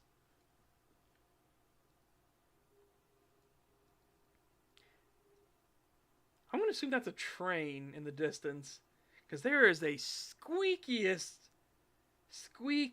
break I have ever heard. And considering I heard it twice now, I'm going to assume that's the train.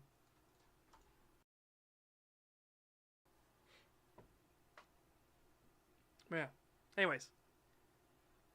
So yeah, that's the essential thing, is like, I wanted it to be like everybody has a story.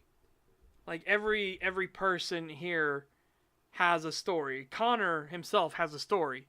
He's still a scumbag piece of shit who gets what he deserves. Like, it doesn't matter that he had a tough life and the bar was taken from him by Harkis and things like that, which is what started his vendetta against Harkis. Like, that doesn't matter. You're still a piece of shit. Like, I don't care you have a sob story. That doesn't mean anything. You don't get special treatment because you had a sob story. Like, if you had a sob story and you were a genuinely good, decent person, that's a different matter entirely, right? It's using your sob story as a shield, like using your sob story as an excuse for terrible behavior. That's when it's a problem. That's when as Alex rightfully says, the go fuck yourself. Like, nobody cares. Like, I don't give two shits. Like, sorry that happened to your family, lady, but how many people have you killed that weren't even associated with that? Because you were so single focused. You had what is it? It's what is it? It's a type of psychosis where you are mentally insane in a very particular, like, it's a monomania. It's not a, like, you're not a psychopath, you're a,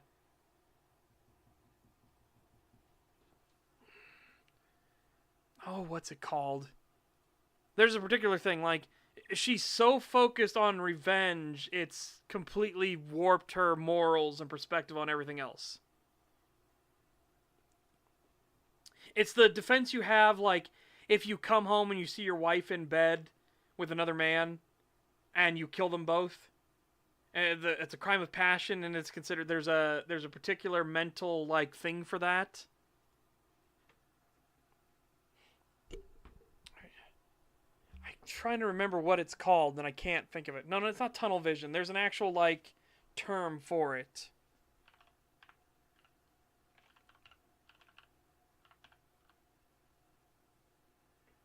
No, that's not it.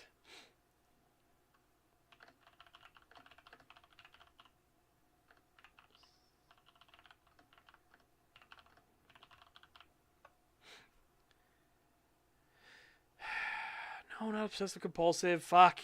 I can't remember what it's called. It's a type of psychopathy that takes hold. And then there's a very particular term for it, and I can't remember what it's called.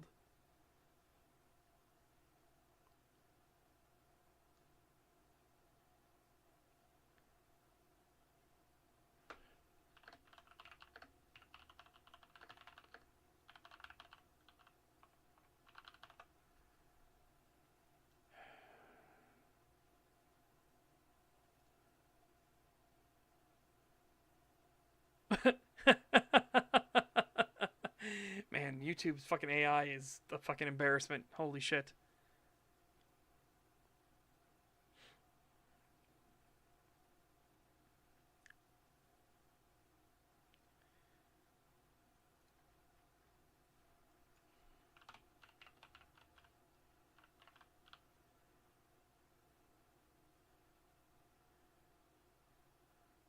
Maybe it's monomaniacal.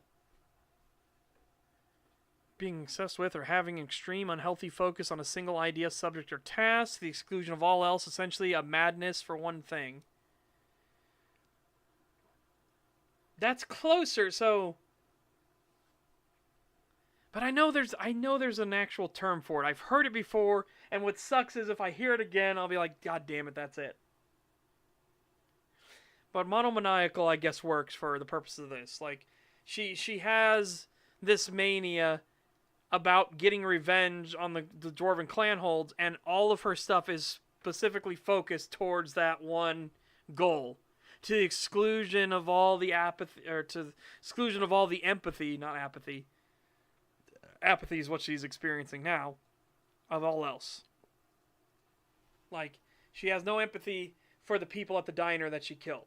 She has no empathy for the people that she has set up ambushes that have gotten killed in the forest, stuff like that. She has no empathetical thoughts for the fact that she's killing the family of others, right? Because her family was taken from her, right? It's not that she's narcissistic, it's that she's felt that trauma, and that trauma has shaped her entire worldview now. Which is also why she was getting help from the Shifting Hells. And she didn't bat an eye, but she was questioning that they were getting a little too crazy for her. And again, it's because they're trying to get her to indulge in more debauchery, more like, don't just make it about getting revenge, like, enjoy yourself, have fun, revel in the fact you're taking life.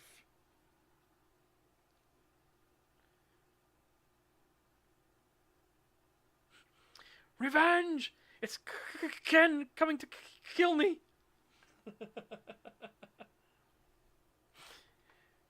What? Your friends are out there trying to kill me. What? I'm sure they're not trying to do that. Like, I'm sure that's just a misunderstanding. Hey, hillbilly, we're gonna kill you! See?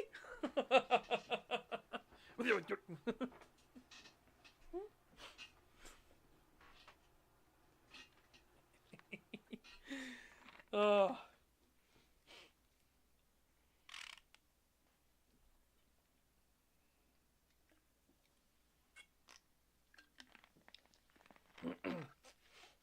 All right.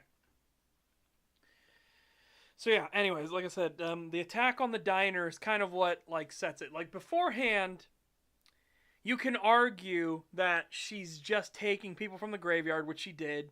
She's just like taking dead animals, stuff in the forest, which she did. Like, it's not until the diner. The diner is when you have now confirmed that she's killing actual people. Like beforehand, you can just say she finds corpses because it's harsh out here. The winters are rough, and though it's coming into spring, doesn't mean everybody made it, right? Like, it's a harsh place. If your generator goes out of power and you try to come into town and get lost out in the snows and die from exposure and lack of food and everything, like, it happens. It's only here once the diner is attacked. Once Wendell's diner is actually attacked, that's what seals it as, no, she is genuinely, like, a bad problem, right? Like, she's genuinely killing people, actual living people. She's not just taking corpses she found. Like, up until this point, you could make the argument that there's some other reason she's going into Point Crescent. Like, there's some other reason she's going to attack Point Crescent. But, like, she hasn't been shown killing anybody, even though she set the booby trap for the sheriff's department. You could argue, I could see somebody arguing that maybe she knows they're werewolves, right? And that's why she set up the trap. But there's more evidence to show that she had no idea. And I'm going to spoil that for you. She has no idea. Like, she might be a mage, but just because you're a mage doesn't mean you know all the supernatural shit that exists. So she has no concept that their werewolves are actually real. And it's the same thing in reverse too, because remember, while while the werewolves are talking to Victoria, the one Domari has a moment where he's like, sorry, I just started thinking of you as like a pup. Just like right here. So all vampires are mages? Richard once again stepped into the conversation to speak for the others. That's actually incorrect. The original vampires are. Their progeny come from a sick and twisted ritual to give themselves company. They then use it as a hierarchy thing. Yet vampires themselves cannot do actual magic. You may see them doing spells, but this is not of the true magics. It is a perversion. Richard stopped talking suddenly and then scratched his cheek. I started treating you like some pup. You, Miss Victoria, are very unlikely to ever see a vampire. Our kind, though, hunt them and make them pay the price for transgressions against Cortisos's decree. And so it's the same thing here. It's like, the vast majority of people, like, again, they hear rumors about magelings going crazy, right? You hear rumors. They know magic does exist.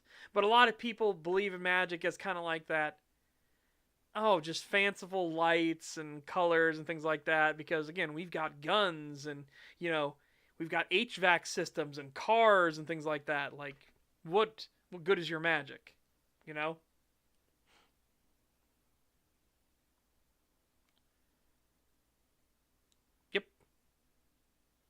Yep, well aware, Anti-Boy Scout, because the body is actually really good at going poof.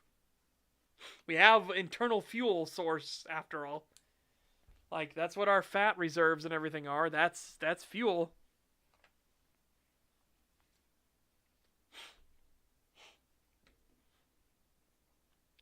But yeah. By the miracle of air conditioning, there is no God. And that's the other thing, too, is that, again, a lot of people consider worship of the dragon gods to be, like, cult behavior. So, they don't have a good reputation, and that's because of the Third World War. Right? So, during the Third World War was when dragons were revealed to be real. And that's when the world basically, all of the governments and everything looked at each other and were like, they didn't like the idea that there were entities that were singularly more powerful than they were, right? That becomes an existential threat to your governance, to your nation, right? How can you protect your nation from an entity that is the actual, like, moving embodiment of magic itself? So again, they've known this. There were some mages in the First World War and the Second World War, everything. They've known about this stuff for a while. Dragons are basically what sealed it as like, oh, okay. And that also kind of made the worship of the dragon gods like much more of, not so much a taboo, but more like you would look at them in the corner and be like, ew, they're probably crazy. I don't want to go associate with them. And so that was the part in, it was the same thing in Guardians of Nature, where, like, when they reveal that, like, they worship Meraxes. And it's the funny thing in Beneath the Canopy, because he's going to admit that, like, why do they need this territory so much? Cedarville asks Jeremiah Rossman, why do you need this particular part of the woods so badly? You have all the rest of it. The other county already sold you the rest of it. Damned be what we have. Like, why do you need this territory outside Cedarville so badly? And he says, well, he's a very faithful and devout worshiper, and his God told him that he needs this, like, particular territory. If he wants to obey the wishes of his God, he will get this territory, and this is where he will build the headquarters and everything, even though he could build it in bigger cities, like with dock access and, much better areas for the headquarters of a huge conglomerate like Everglade. Yeah. He could build it elsewhere, but this is where his visions took him. Now, again, he's not revealing the fact that there's a convergence point right there. That's why he wants it. There's a convergence point. You mortals can't see it. I could fucking see it. I want it really fucking bad. Or not mortals, you normies, because again, werewolves are mortal as well. They're just incredibly durable. But then the next question gets brought up immediately. It's like, oh yeah, which god? And he doesn't want to lie. So he's like looking there and he's like, Meraxis? And of course the town has the reaction of, I fucking knew it. Of course Everglade's evil. It's like, no, fuck, no, shit. We're not getting that territory easily now, are we? That town hall is going to be fun to write. That town hall is going to be a blast. Because it's going to be, like, such a fucking roller coaster. Because there are people in the town hall that are like, yeah, sure, why would building the headquarters of Everglade be a bad thing? And other people are like, do you understand, like, all the different, like, we're going to get the city people in. Do you understand? Like, the people that complain and bitch and moan about everything that doesn't actually matter, instead of bitching and moaning about the shit that does matter. God damn it. You do not understand. It's rough. Yeah, so worship of the dragon gods is considered, again, not taboo, but people give you the side eye. Because they're like, why?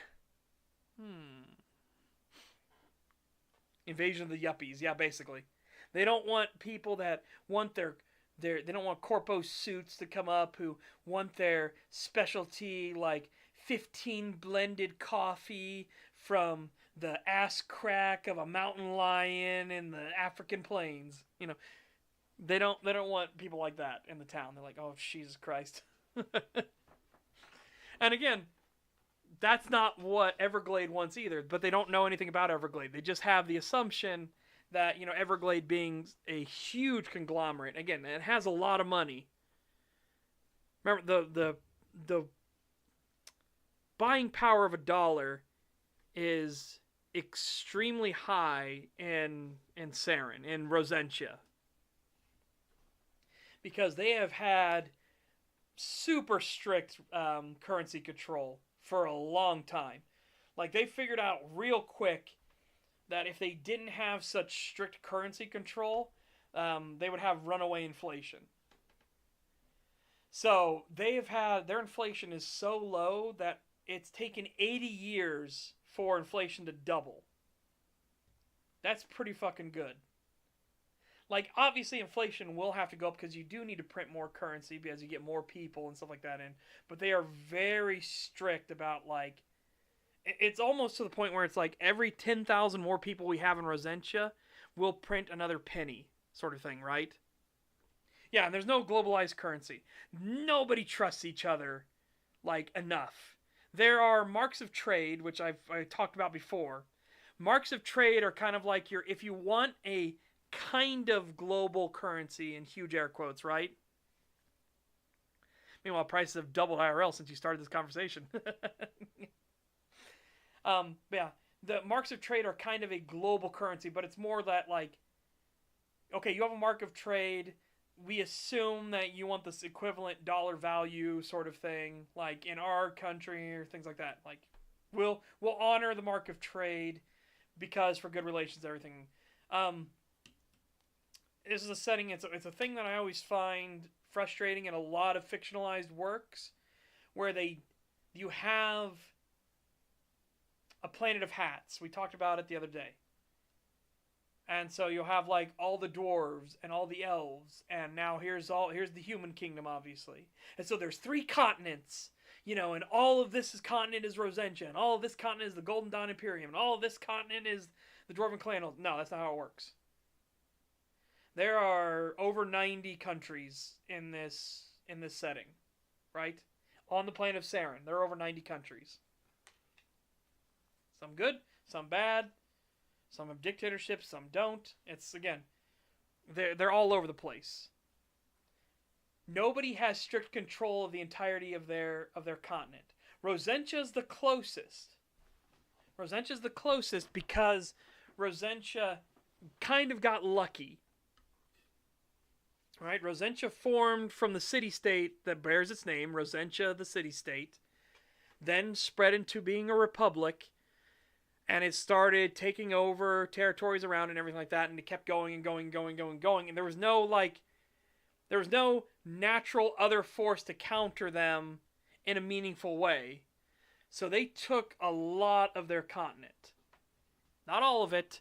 They still have a neighbor to the south and everything, but they took most of their continent.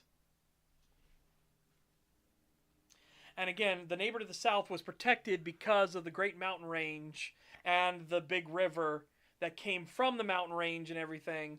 That is basically kind of the two oceans going across this river.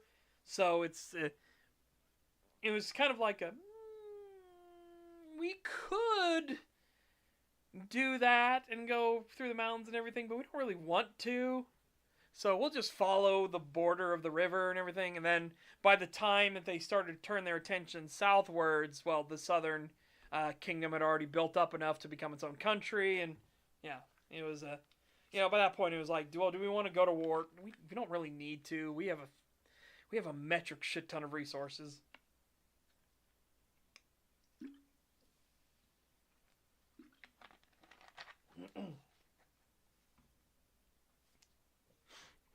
So yeah, like I said, so no global currency. The big superpowers, the Sahir, which are part of the southern continent, southern central continent, but that's getting a little in the weeds.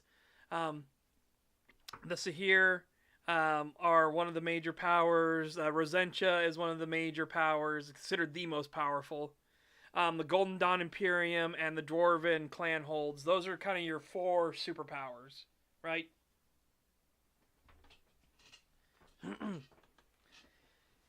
They don't like each other.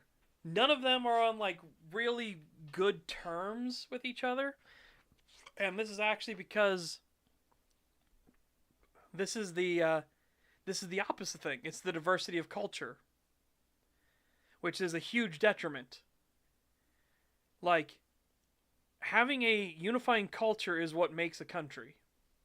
It's what makes a people. It's what forges bonds and everything. You have a shared understanding. You can influence that culture. You can bring new ideas into it, which is how Rosentia became so spiritualized.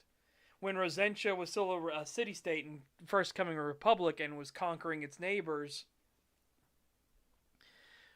as they actually admit here in this, hold on.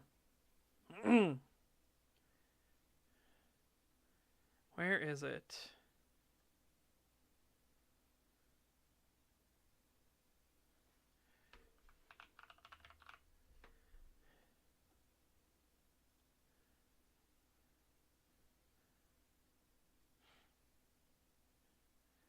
Alright, here we go.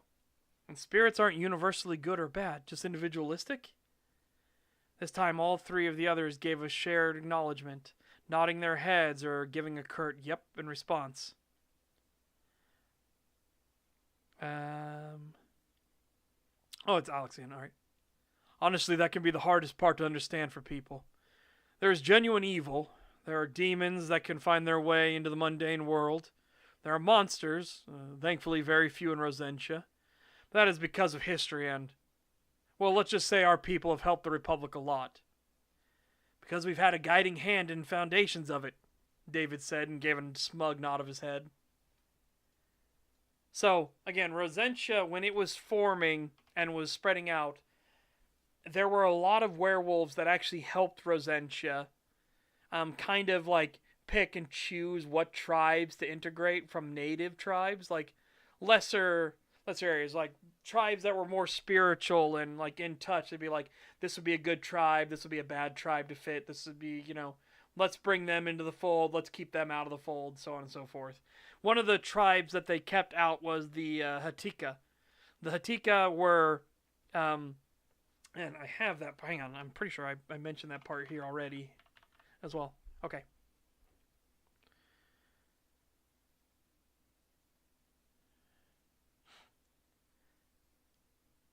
Still, though, there must be people that can be reasoned with. The answer came from the Goothy, David, once more, as he looked the group over. We have in the past, and sometimes do it slowly and carefully. Hilda grumbled some, but waved a dismissive hand, while Victoria nodded for the man to continue. Back during the founding of Rosentia, as example, the Republic was not as spiritually minded as it is now. As the city-state expanded its borders out, it encountered many tribes, not encouraged, whoops. My great-grandfather, before you ask, we wolves live far longer. Anyways, my great-grandfather was there and helped to broker the surrender of many native tribes. In this way, the tribal traditions, most shepherded by our kind, were melded into Rosentia, and over time that cultural influence from within spread. Things like the spirit totem you mentioned come from these integrations. It's also why there are many temples and customs revolving around spirits in the Republic itself. Yet, not all natives were a good fit. Like the Hatika, who came to worship a shade that made them exceptionally bloodthirsty and prone to violent attacks on their neighbors. While other tribals were given the choice of submitting to the advancing Republic or dying, the Hatika were given no such chance. Would it not have been better to stand with the native tribes and push the Republic back? David shook his head and then sighed a little. I wish I were a Yalderskald and could recount his words exactly to you, but my great-grandfather put it roughly like this. The tribals were not fit to defend themselves and the spirits through strength of arms. The Republic was more advanced and was a unifying force. Better that the tribes were integrated in, albeit forcefully, so that they could keep their traditions alive, and through that living work and connection as generations passed and new ones rose, the beliefs spread throughout Rosentia. The natives were not forgotten or sequestered in corrals, but a breathing part of the whole, and their spiritualism lent strength to the Republic in times of crisis and need, thus became more ingrained. David offered a smile. Hope I explained that well enough. Many of those natives would fight in the First World War, some even going to achieve feats so grand as to be recognized by the capital itself. So because they were made a part of the whole, their traditions naturally spread and gave a chance for new generations to embrace their ways. More or less. It gets complicated. After all, that's getting into hundreds and hundreds of years of history. And my mother and father followed in grandfather's footsteps and helped spread those rumors and aid. Things like the Terrid Plains fire, destroying whole settlements, as a firestorm raged across the fertile grains carried on the backs of strong winds. Those settlements that had spirits protecting them came out well. Those that didn't burned, thus lending weight to the idea of the totem spirits. Oh, damn. We got one of the spam bots through, damn. Boop. I got him. He's dead. Anyways. So each time a disaster happened or a misfortune struck, people could see the spirit's hand and what was left behind. The traces of the influence?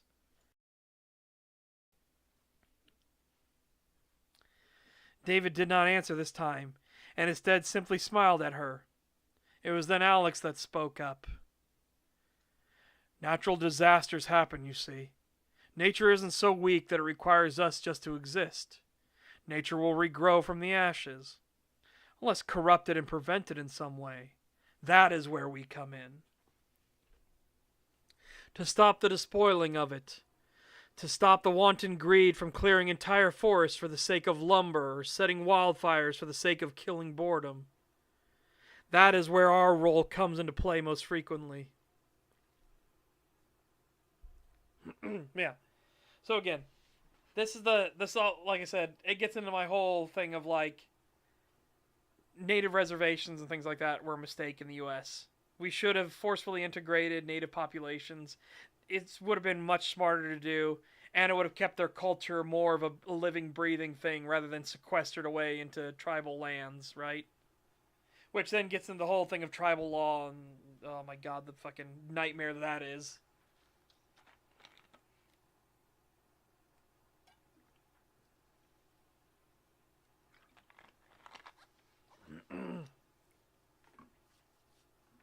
Yeah. Boop.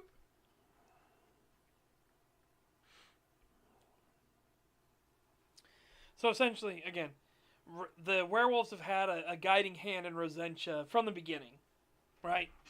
There were werewolves that lived in Rosentia when it was still a city-state. There were werewolves that were with the natives and everything like that, and they kind of like helped them pick and choose and integrate them in and stuff.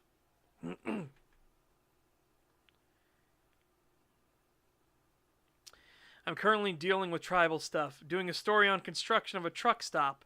Need their elders to decide what they can share. Yeah, I don't. Like I said, I am very much against tribal lands and everything. I think all of the natives should have been integrated into the Americana, right? I think that would have then given more like spiritualism into like just American culture in general. It would have also kept their traditions alive because there's nothing that says that hey, you backwards Injun, we're gonna separate your families and everything like that and like forcefully remove you. No, they would still come together in groups. Again, you got stuff like Little China, you got stuff like Little Tokyo, Little Italy. You've got Little Cuba. Little Cuba's funny. Again, pockets of these people, but they've integrated themselves into Americana. Like the Cubans in Florida are not like the Cubans in the traditional sense. In fact, they don't like Cubans in the traditional sense. They are very much Americans, but they hold their heritage and culture, and they've spread that culture through the area.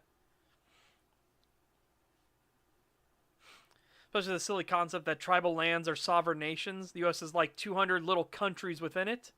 They go into trade with Europe or something. Yeah, no, it's...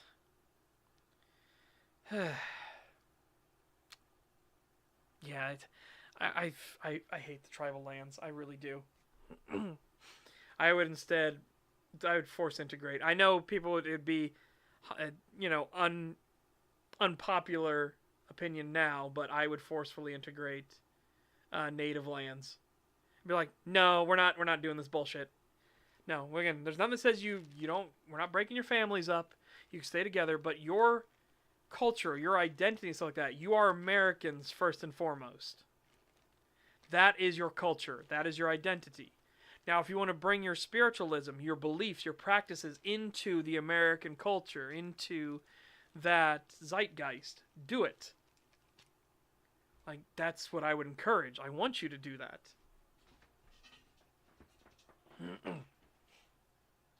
But again, it's the whole thing we talked about before, too, of like, a lot of people use the defense of native lands, and they hold natives up on like a pedestal, right? There's good and bad. They weren't perfect. They weren't like people that sprung from the very fucking grasses to live where they were. No, they were people that conquered their own lands. They took their own, like, they had wars with other tribes. Do you really think the title war chief only came about once the Europeans came to America? No.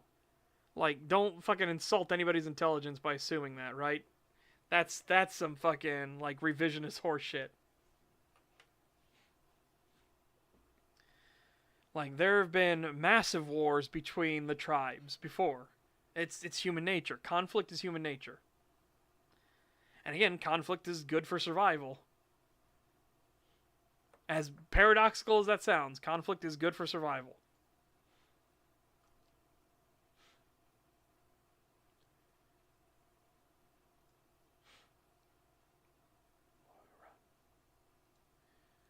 Oh, damn it. Because I started looking in the thing again.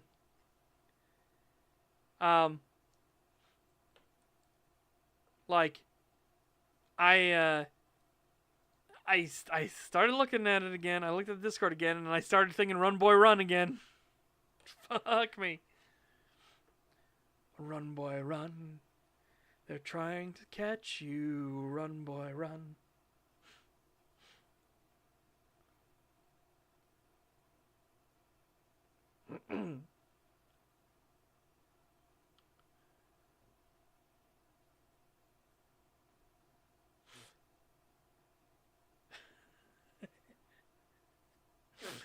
Oh my god. Jesus Christ. Sorry.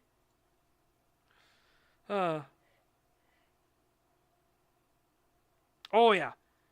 Again, scalping was a thing. Like, holy shit. No. Well, here you go. Here you go, chat. Finally, a new rival has been born.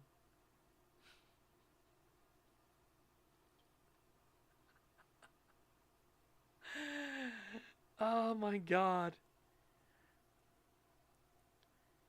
I forget who did it, but somebody actually did this meme in an actual episode. Like everybody looked normal, and then one of the characters had this, and it was so fucking good. It was so fucking good, and I can't remember what it was. It was an animated thing where everybody looked up to the sky for a second. And one of the characters literally looked like that. I was like, that's fucking funny. That's pretty funny.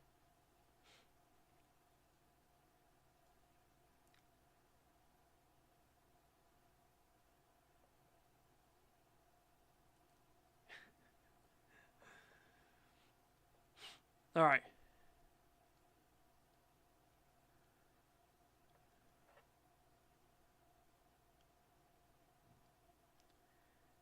God, there's so many musical tracks going through my head now.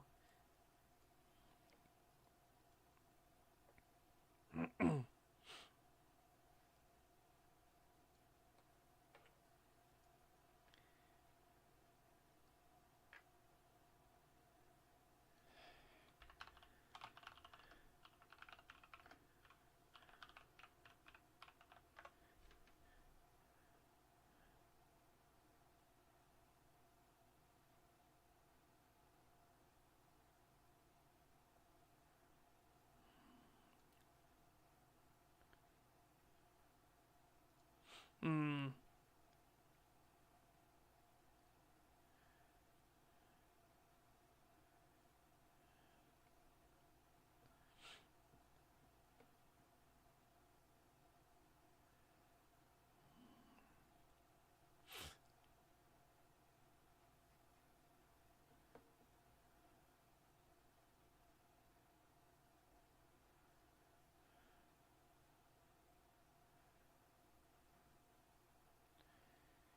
I can't chat. I'm struggling here. I so badly want to just play the music so badly.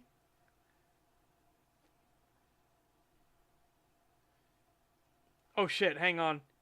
Shadow Yanni, that's fucking great. Hang on, we'll do Itiko's meme as well. For Police Constable Peaches. Oh yeah, Grindus is the one that posted the Peppa Pig episode getting banned. Yeah. Okay. So, this is pretty good. I'm pretty sure this is from one of the scary movies, right? But here, Flute Guy. He's upgraded. We're getting a bit ridiculous now. What the fuck is this? What the fuck is that?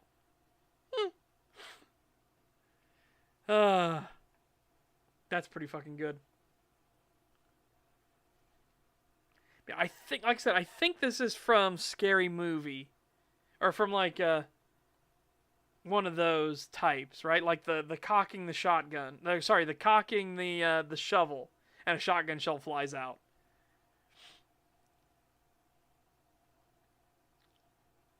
Is this Super Troopers? I can see that. Yeah, that makes sense. So Andy Boy Scout thinks Scary Movie 4. Rothbard thinks Super Troopers. We'll check both. Anyways, here's Police Constable Peaches. Like, this is the witness statements.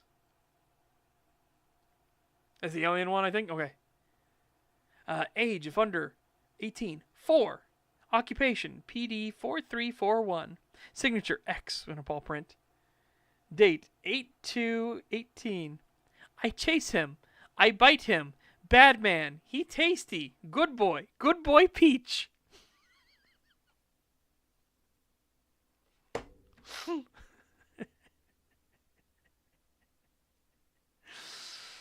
Police Constable Peaches didn't put in a report. Therefore, this is an incomplete investigation and we want it thrown out. And it's like, okay.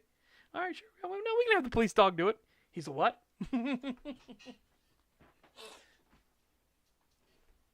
By the way, spoiler if you didn't know, that's why all police dogs are given police ranks, by the way. So that, because in law, it was argued that attacking and killing a police dog was not harming a person, therefore it was a lesser offense. Now, police dogs, police canines all around the world carry police rank because now you're killing a police officer. Like, it don't fucking matter. You're getting the maximum fuck you sentence. All right. Yeah, exactly. That's exactly why.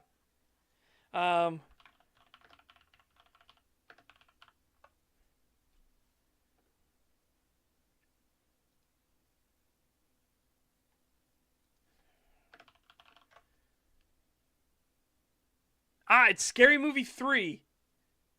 Because I put in Super Troopers hat scene, and everybody, like, corrects it, and it's like, no, that's Scary Movie 3. The hat gets bigger. Yeah. So I was right. It was a Scary Movie. I didn't know which one it was, though.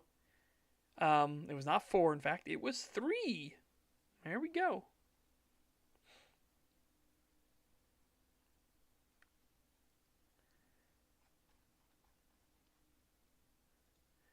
Yeah, hang on. For anyone that hasn't seen that scene before, Scary Movie Shovel Shotgun.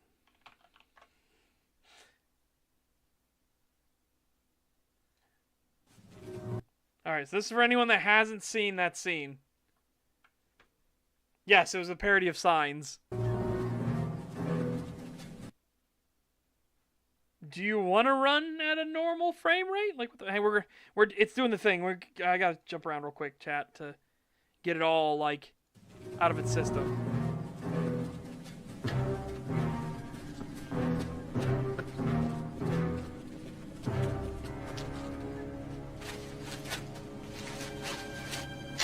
Follow me.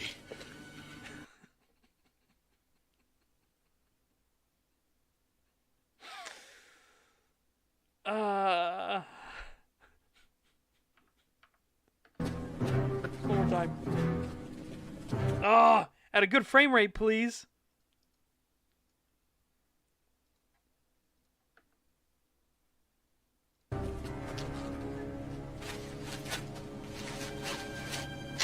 Follow me.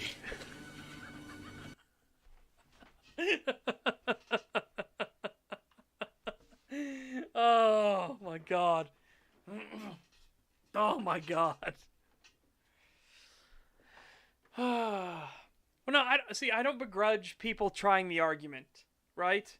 Because again, the whole point behind the law, the only way the law works is if your defense lawyer is a zealous advocate on your behalf. Right? I understand. I get it.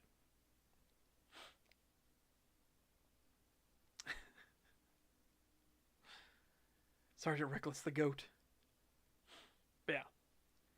As bad and dumb as Signs was, the scene where you're watching the footage of the alien reveal, it's going to appear, but the tension is real until you see it. Yeah, tension is real, and then it's comical. When it's not supposed to be.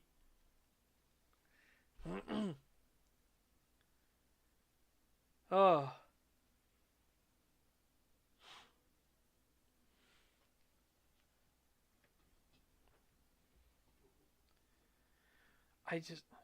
Chat. You want to see one of my recommended videos? Hold on, look at this. What do you notice? One of these things is not like the others. One of these things just doesn't belong.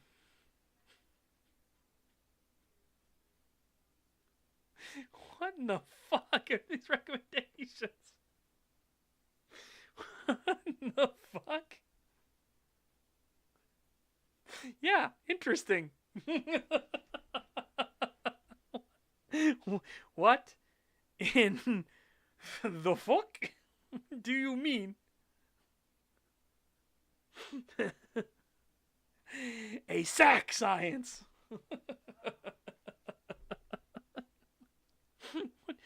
Wait, excuse me, what do you mean? I'm morbidly curious. I'm morbidly curious to check that out. I am morbidly curious to check it out. I'm not gonna lie. That's probably where the 1.6 million views came from, where it's people like, what in the fuck? What? You know, that's how you get in those rabbit holes.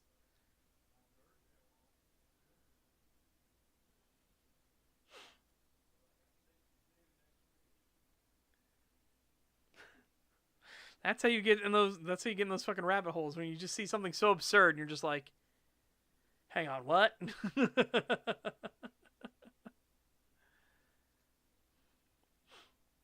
Oh my god.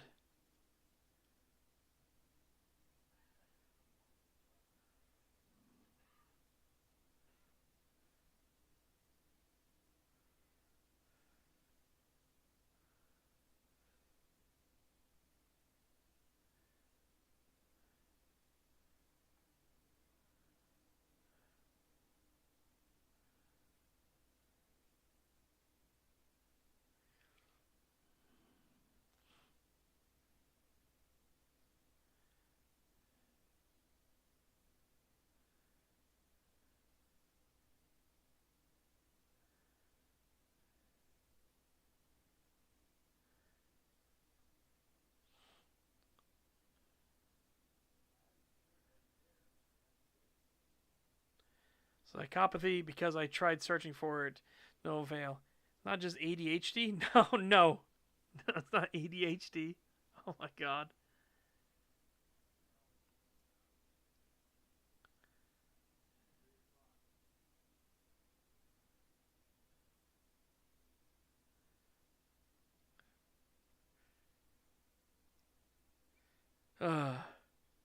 Darn it.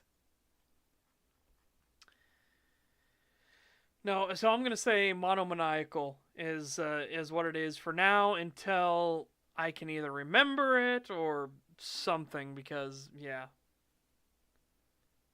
So monomaniacal it is. That's what we'll stick with for now.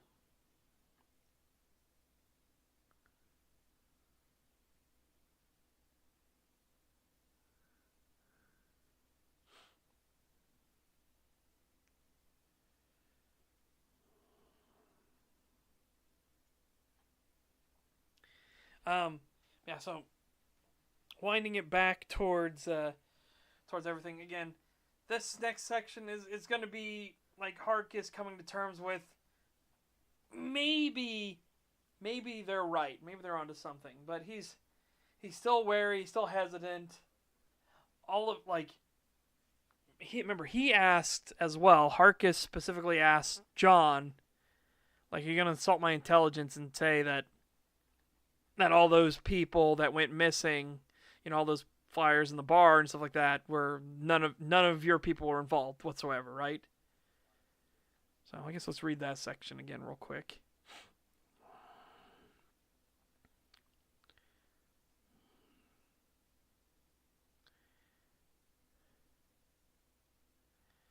Evening, Harkus.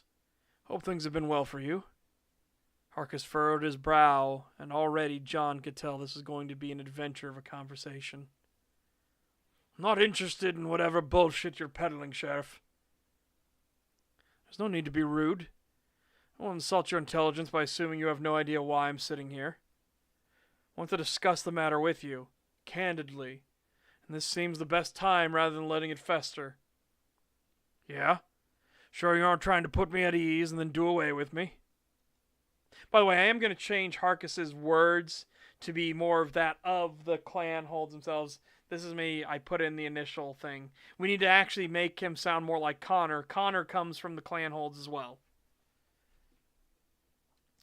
It's also where Michael from Guardians of Nature, his ancestors come from the clan holds. So I need to put in the accent in the actual words and everything. But for now, for clarity purpose. And Encastic, that does not ring a bell to me. What does it mean? Because we could use that as the new thing if it's a better fit.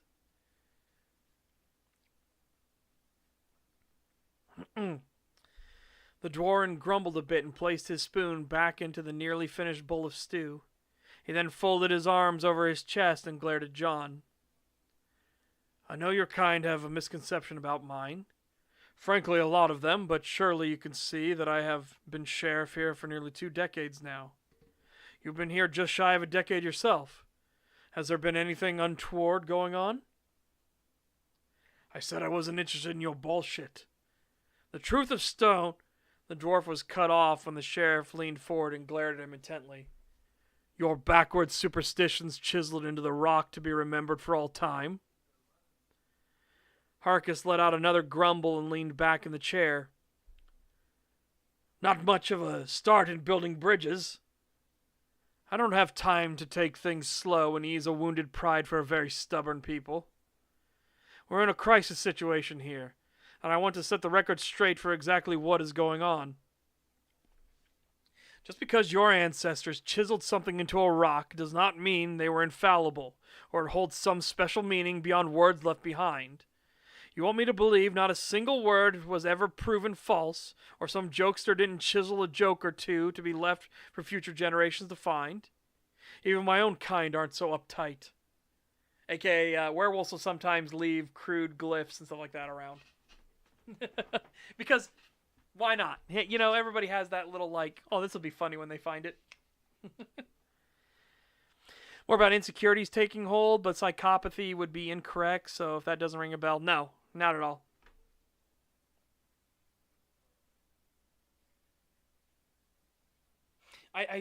Monomaniacal is what fits best right now. That's what fits best. It's a mania, it's an obsession that becomes singular and focused, and it can spring up out of nowhere. It's the whole thing behind passion killings, right? Again, you walk in to see your wife with another man in bed, right? And you kill them both. That's a crime of passion. You're not normally a psychopath. You just had an intense emotional break from a very what would be a hard situation to walk in on.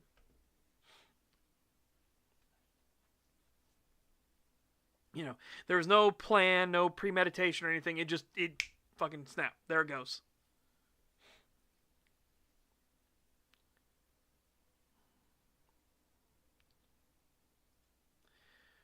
Look at this glyph. It proves Man Bear Pig is real. Half man, half bear, half pig. Man Bear Pig. That's a lot of halves. Bah, just because some of it, that right there, if some of it is wrong, should you not question other parts of it? If you would let the words left behind prejudice yourself against my people. What evidence do you have? What evidence do you have against us? Things you've seen with your own eyes. Harkiss narrowed said eyes and stared with a cold intensity at the man. No, the pretender sitting opposite him. With my own eyes? Nothing. Yet, how many have gone missing around Point Crescent? You going to insult my intelligence and claim none of them were done by you and yours? John now leaned back in his seat and lightly tapped his fingers on the table. No, you're correct. We have. Those were people's families. That doesn't matter when they are despoiling nature. It wasn't just someone getting firewood or building themselves a cabin. It was poachers and trappers, murderers and ne'er-do-wells. Bullshit. You know how many of their posters I saw in the bar? It was the local watering hole. Plus, I had everyone come through and leave flyers and requests for information. Who they are related to doesn't matter. If they are violating nature, becoming a threat, then they have to be dealt with. And you get to be judge of that? We are charged by the divine themselves to do exactly that, and not wield such responsibility with reckless abandon. And we all have to trust your word on the matter. Well, you aren't supposed to know of the mandate. In the distant past, my kind would interact more with people and guide them in understanding the world. Hence Rosentia the way it is today. On the flip side, it also meant being more open to opposing those that devastated nature. Now, what side do you think your ancestors were on? Harkus again grumbled and folded his arms tighter against his body, as he scowled harder as if to chase the wolf away through his displeasure alone. Again, you question the ancestors. As should you. How many lands within the clan holds are designated as a no-go zone? I think the latest one was discovered after the Fifth World War, right? The dwarf stood from the table, leaving the bowl of stew behind as he began to leave.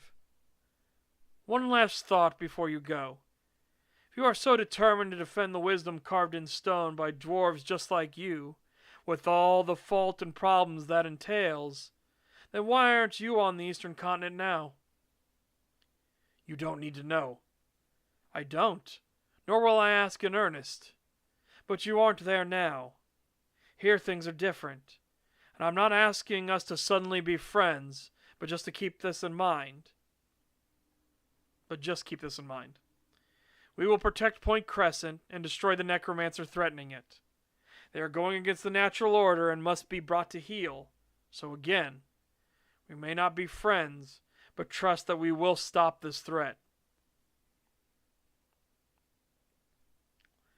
Harkus didn't say a word, but it was clear that he was ruminating on that thought. History was not something that could be so easily cast aside. Yet he had to admit that the accursed beast wasn't entirely wrong. He couldn't trust a word out of him to be sure. The wisdom in stone was sometimes wrong. He was too casual in dismissing the missing townspeople. Point Crescent had a history of poachers using it as a staging ground to escape the law. The wolves killed thousands. The dwarves destroyed so many lands that are forever uninhabitable. The wolves are monsters. His own family cast him away. While the dwarf was leaving the old mess hall and thinking on the situation, a disgruntled, curmudgeonly man passed with spiteful judgment. Connor huffed, for he hadn't had a chance to poison or strangle that dwarven asshole yet. He wanted to try something in the mess hall, but a pair of deputies was standing watch, and when Connor looked in, he saw the sheriff sitting opposite him. What could the two of them be talking about? Whatever it was, he needed to set it aside and get to his other tasks. If the dwarf was going to be watched over for now, then he would need to set up situations that would cause disruption. He had secreted away a container to use in his plan, one that would be equal parts devastating and allow him a chance to escape completely unopposed. He just wanted to ensure he could get the dwarf as well before he absconded back to his co-conspirator's side. Yes, it would be a juicy plan to be sure. And as I said, the secret container, we talked about it when we were doing some Path of Exile 2, that container is filled with antifreeze. And he's going to pour antifreeze into the gas cans for the generators. And so you might be saying, well, what's the big deal with that? If it intermixes, it'll just cause a bit of a disruption. If you get enough antifreeze, it will cause the engine to seize itself.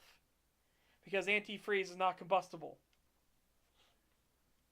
So, cause a major problem and can actually cause things to snap and go bad because it's just a quick and it's done. And you can't really fix it by dumping a bunch of more gas in. It won't settle correctly.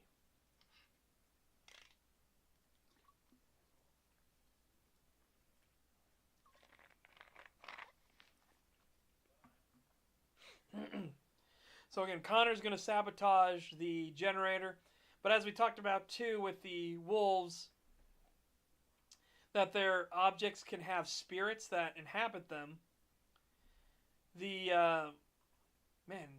camera does not like me leaning back in my chair. Like, I leaned back in my chair and I had my arms up on the back rest, and I was like, yeah. Oh, baby, it does not like this position. All right. So, as the werewolves discussed, spirits can inhabit objects.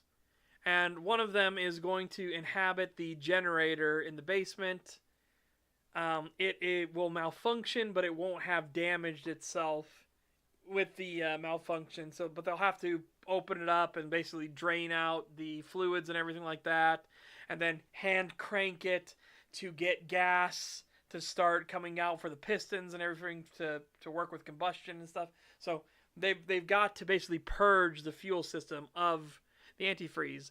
Luckily, the Goothy can separate out the liquids. He can remove the antifreeze from the oil, and then from the gas, and they can actually use it again. But again, Connor doesn't know that. He doesn't know that, like, there's some spiritual bullshit that's going to thwart his plan. But his plan will work. The generator will go out for a time. It's just he doesn't realize that, they can fix it pretty easily.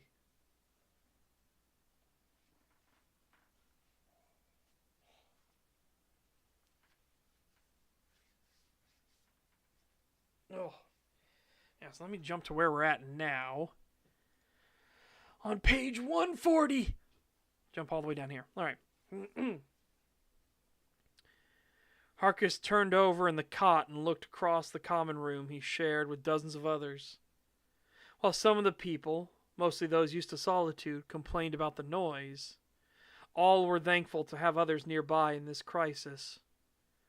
A couple people from further outside town came into the sheriff's department, being tended to by Dr. Fitzpatrick. They had just managed to escape a slaughter at Wendell's Diner on the road into town. That's what we have thus far. Again, like I said, Wendell's Diner is kind of the tipping point. It's where you can make all these excuses for the necromancer and everything. Wendell's Diner, when she chooses to try to kill everybody in the diner and turn them, that's when it's the no-go. Like, you could argue you just took corpses from the graveyard and everything, desecrating the dead. You're still wrong to do, but that could be an argument somebody could make in defense of this necromancer. Like, they were just taking the, discarded remains out in the forests and, the people that died out in the snows and the graveyards and stuff. It's like, they just did that. They didn't attack anybody, ignoring the ambush that was clearly set up for the sheriff. Like, well, for the sheriff's department. It wasn't for the sheriff specifically. But they weren't attacking actual people yet. No, the diners, when that pretty much seals that. Like, no, they're a clear threat. They need to be stopped. Like, killing the people at the diner is, that's a blatant, like, nah, you crossed the line. You're done.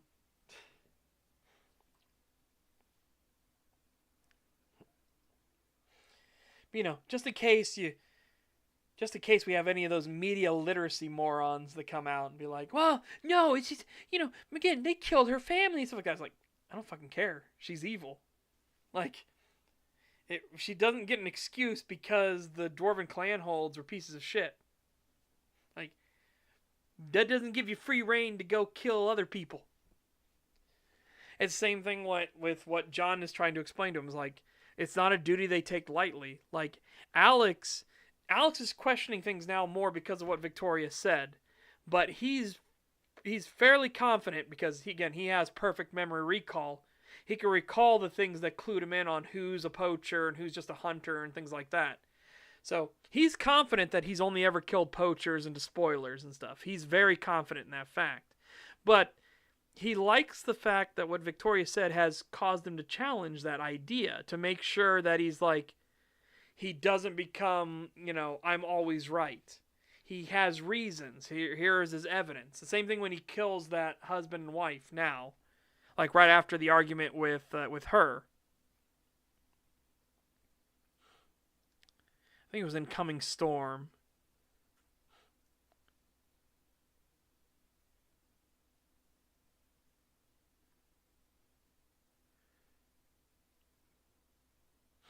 Oh yeah, here's part of it. And again, because remember, he's forming a romance between the two of them, and it's kind of a whirlwind, like super fast. Talk about love at first sight and things like that, and he's like, it's spread amongst the werewolves and everything too. Like, it can happen, but it's super fucking unlikely, and most of the time it's just desires and things like that, and that's why Alex, because remember his sin is lust, he's hoping it's not his sin that's making him like enjoy being near Victoria so much. He's hoping that's not the case. He's hoping it's an actual legitimate like connection he's starting to form. Yeah.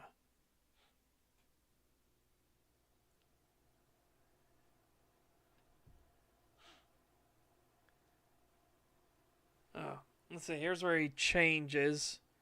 He asks her to close her eyes first. Open your eyes, Victoria. The words rumbled from his muzzle as if an engine running hot, and with deep reverberance in tone.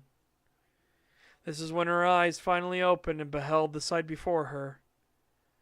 There, standing near the edge of the lake, she saw the massive werewolf, but it looked far more refined than the illustrations she had seen on the covers of books or movie posters. It was only when his eyes opened and those brilliant green irises shined out that she took in an audible gasp. Stunning. It was the first word that came from her mouth, before her mind could cast itself into the role of censor. She then gave a stunned grunt and covered her face as it became flush, and she looked away. Surprising.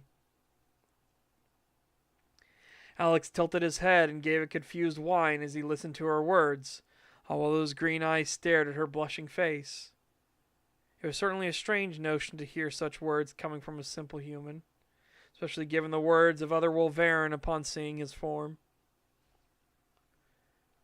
That was unexpected, Massive Wolf managed to say before Victoria sputtered a little and tried to wave a hand as if to shoo the awkwardness away. I was just taken aback, that's all. Though, I do have a question. Alex grumbled a little, the sound radiating from deep within his chest, followed by a huff that looked as if he blew smoke in the cold air. Can I? Would it be rude to ask to touch you? Why do you want to?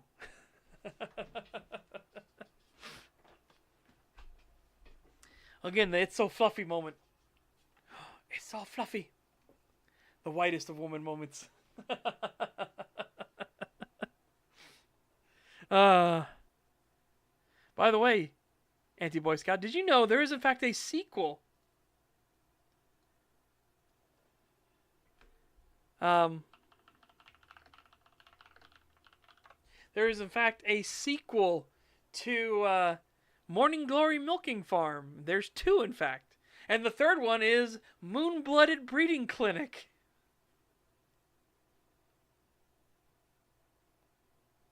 I fucking can't. I fucking can't. Oh my god. Oh my god.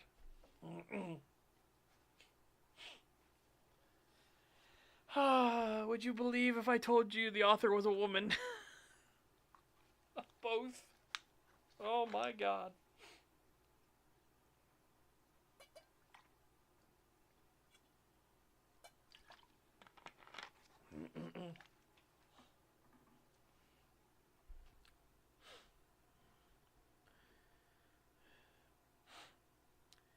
Well, the truth is, it's like... Please don't take offense, but it's like when you see a big dog and it looks fluffy. It's made Alex tense up and furrow his brow before he grumbled, rather loudly, and folded his arms over his chest. He then turned his gaze back over to the wolf pack, made them looking his way but hopping around and playfully pacing about. He had to admit, he did enjoy spending time with the wolves and stroking along their coats and scratching at their hide. Perhaps he couldn't begrudge her for such a thought, unless he stepped closer to her. The author, the same one that was complaining about having to compete with old dead white men, I don't know. But they're fucking weirdos. I wonder what those old dead white men would think about the monster fucking genre. I'm... Poof! Anyways. Okay, let's get to here.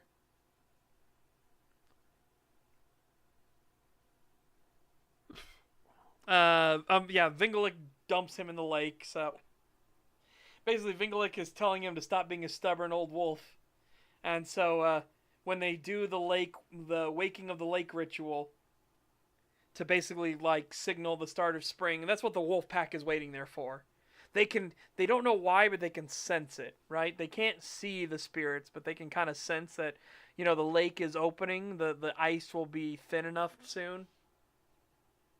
And the awakening of the lake is basically cracks the ice and stuff like that, and then allows the wolfies to go fishing. Because remember, wolves IRL are really good swimmers.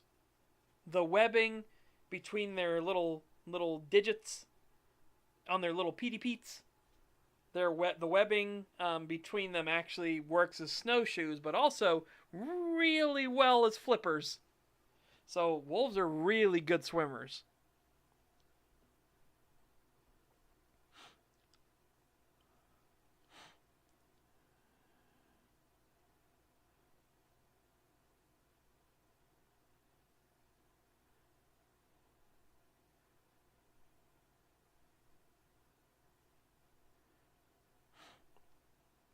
Oh, here's where they're talking about like what it means to be a Wolverine.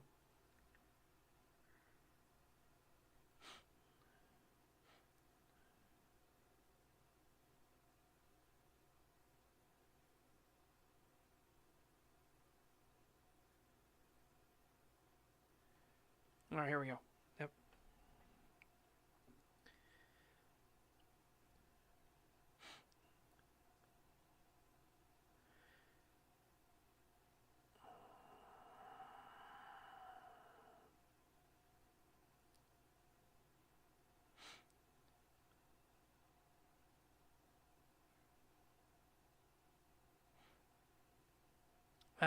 Let's see.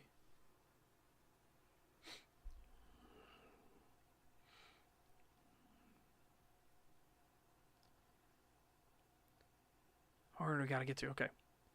I greet you, Victoria Vink.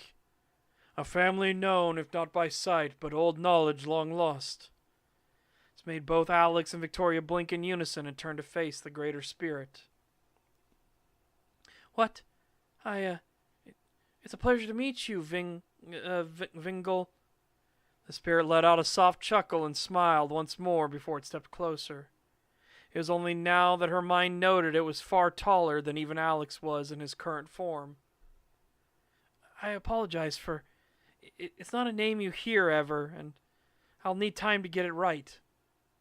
Though I did want to know, what did you mean about a family known?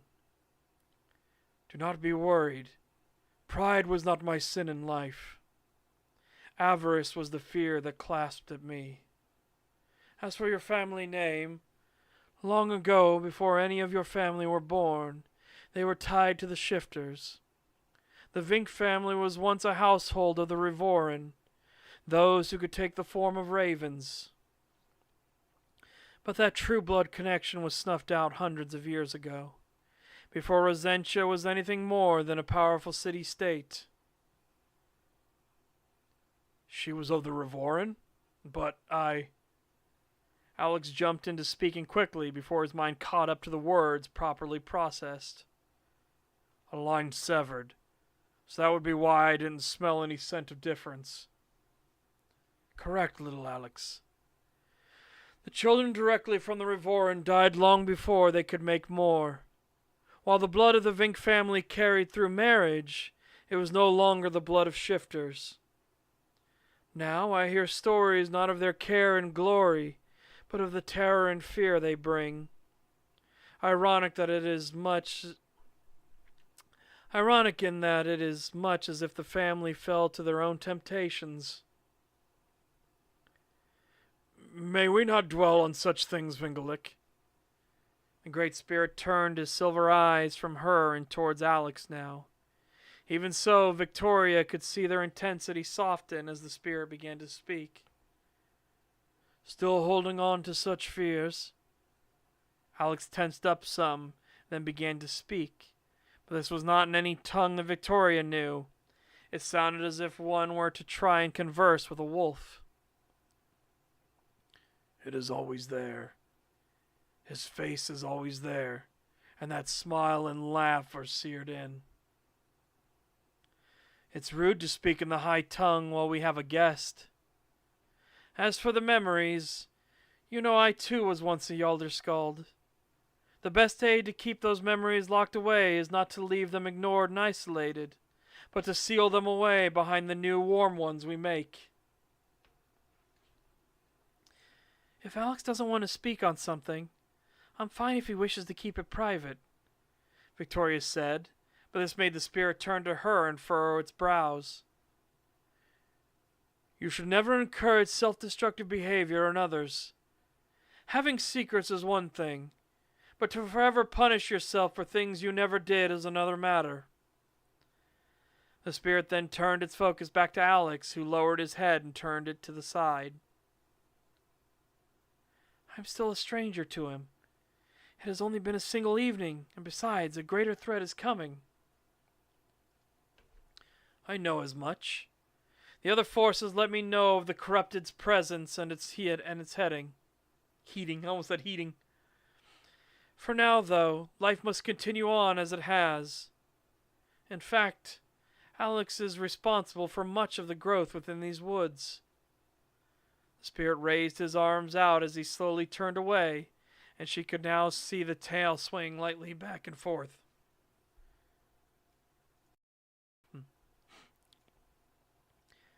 I do not always look as I do now, not just before merging with the Spirit to strengthen these trees, but just a few decades ago I would have given you a far more frightful appearance. When we first met, I could best be described as a skeletal mass of bones and moss and thorns, contented to simply exist in the forest I had given my life to so many years ago. It had only been a few hundred years that the town nearby came to be. I sat and watched, waited to see if this town would bring anything to the forests. For centuries it was not to be. For centuries it was not to be so, and then one day a Speya by the name of Hilda wandered by. She constructed a home nearby the woods, but not close enough for me to call out to. Then came the Domari John, who remained within the town but met with Hilda many times.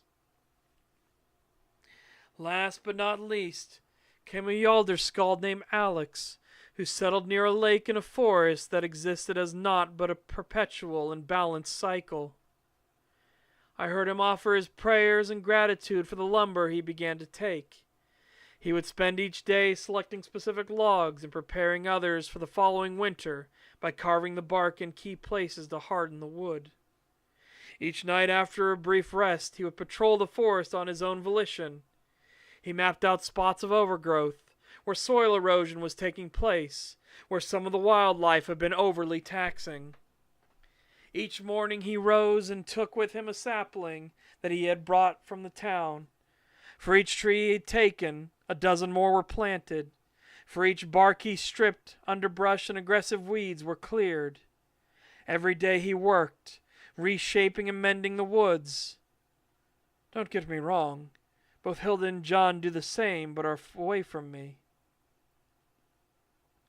Alice didn't look at the Spirit, and instead kept his head lowered, his tail swaying lightly behind him as his ears betrayed that he was intently listening to what was said of him. This is the way of the Wolverine. The word made Alex flinch, but he still did not turn. Guardians of nature performing their duty to the world. is after only a month I made myself known to him. A skeletal wolf on 2 legs, draped in a robe of weeds with a crown of thorns upon bleached bone. What few forces I had offered shelter to were few and far between, for my services were not needed so far in the cold north. Yet through his tireless work I grew in strength, and more forces came to find shelter beneath me. For the truth of the world is the mundane touches the spiritual, and in turn we touch the mundane. Forgive my ignorance, but could you not just do the work yourself? Yes and no. I could chase off animals, or dig out the roots of invasive plants, but I cannot create what isn't here. I cannot bring seeds that may well grow in the cold, but are not native here to replenish the soils.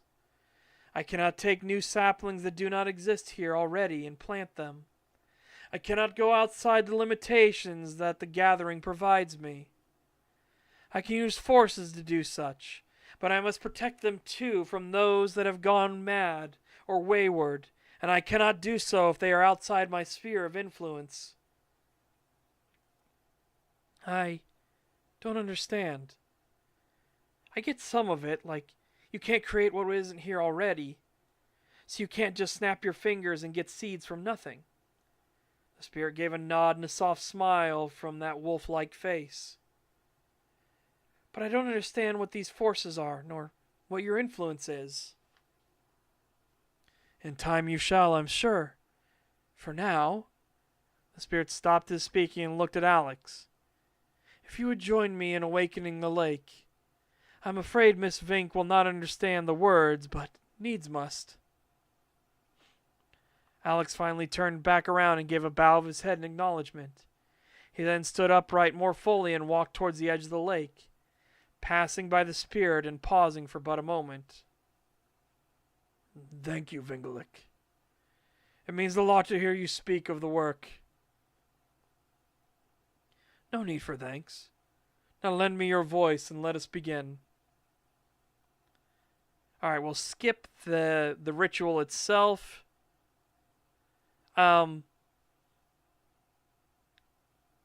Because at the end of the ritual, Vingalik basically, again, to punish him for being a stubborn old wolf, Vingalik lets go of him and lets him fall into the icy cold lake.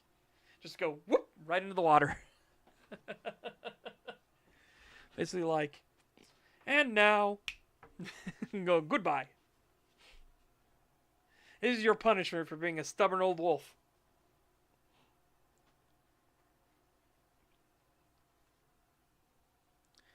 Ugh.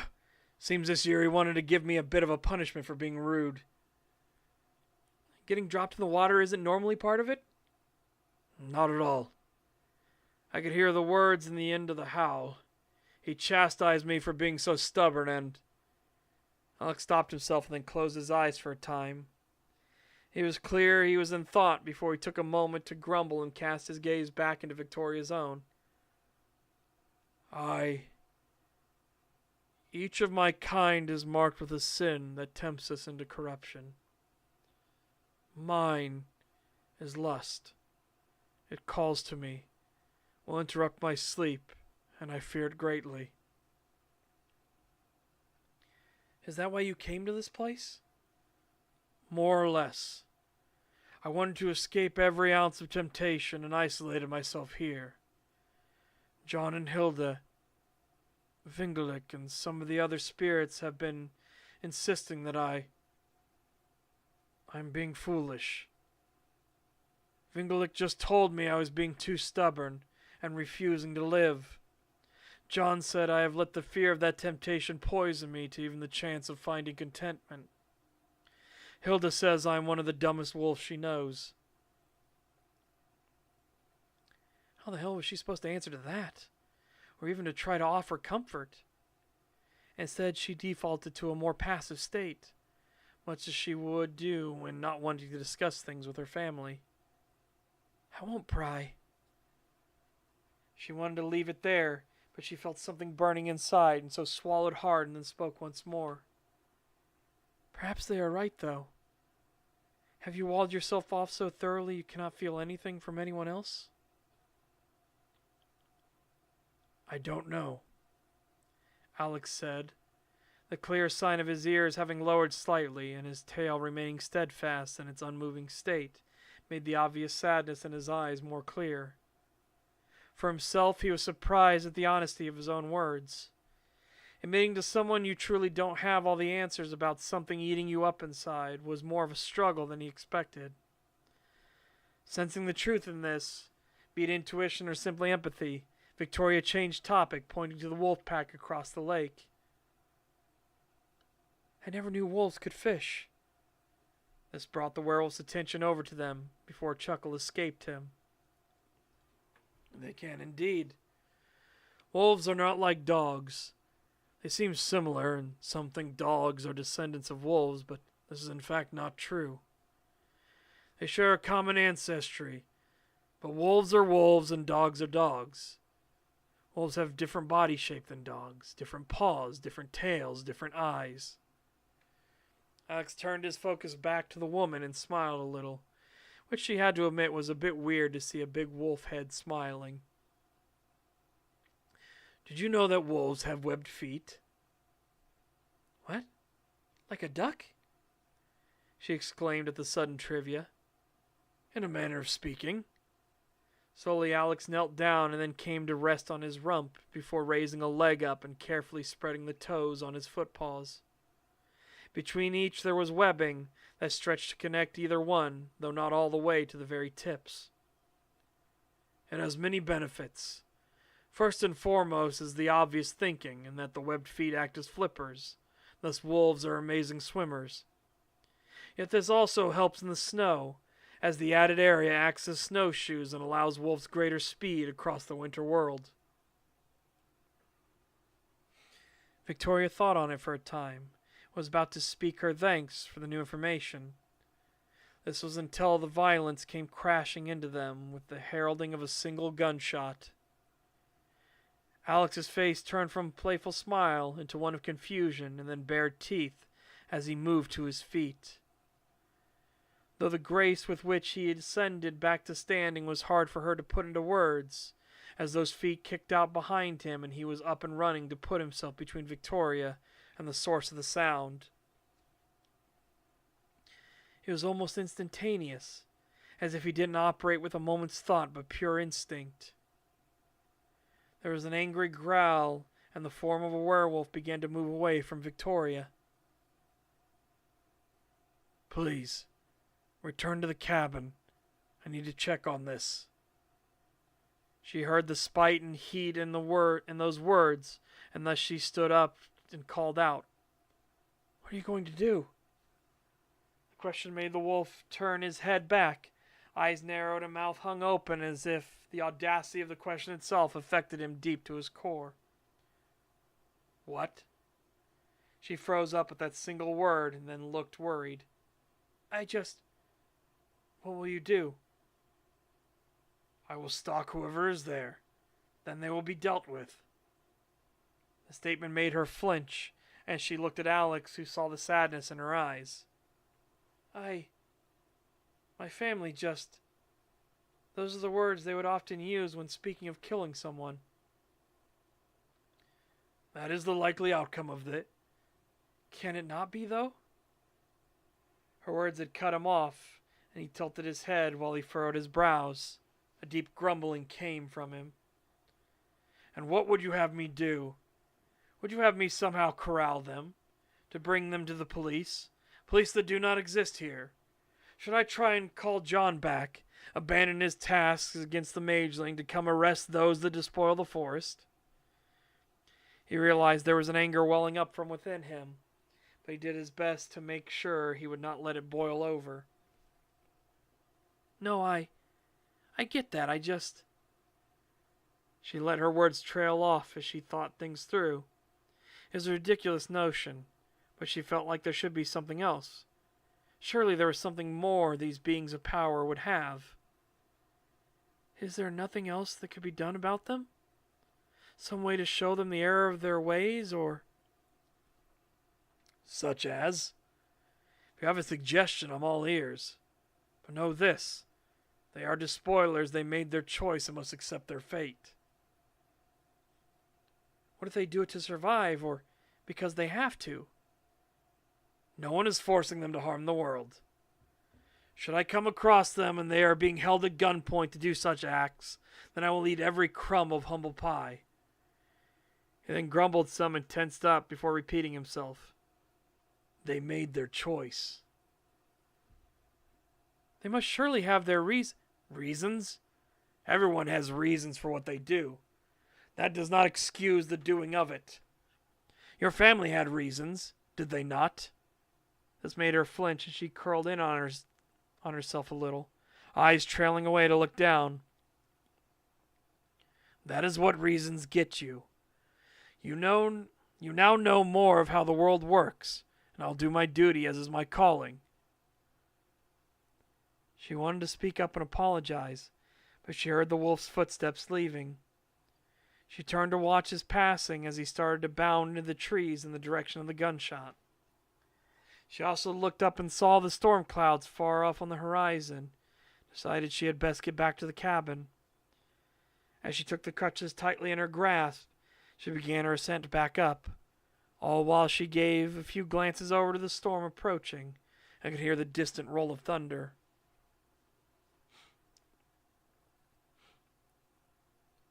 Alex came upon their camp, where the two humans lurked. They had hoisted up the deer, but not as one would to properly field dress a kill. Worse than that, he could see it was a doe that they had shot. He could feel the anger welling inside of him as he snarled and his eyes locked to the two. His ears heard the words they spoke, but he did not lend them any weight as he started to stretch out his fingers, eager to sink those 1.5-inch talons into them. Yet he could hear Victoria's words in his mind, playing to his sensibilities. Did he need to kill them? Could he chase them off, scare them, wound them and force them to retreat? Such questions plagued him now, and he stalked closer, now listening intently to the words and watching their actions. Storm is coming. Hoped we would have time to snag at least one more, but one and done for now, the man said as Alex watched the pair of them intently, seemingly a husband and wife team. Still could be a good place to return to. Saw a few clusters of animals. Were they planning more? Could this be innocent and they're harvesting meat for themselves? Yet why would they claim a doe, though? Likely one carrying a bundle from the rut several months back. He decided to wait a little longer to satisfy his conscience. This last piece fell into place as the pair finished removing the fur and hide from the kill, then casually dropped the body onto the bits of snow and dirt. A clear sign they had no interest in collecting the meat for use and only sought out the coat. At first, Alex felt a smug reassurance that he had prejudged them correctly. But in this, he then paused to think.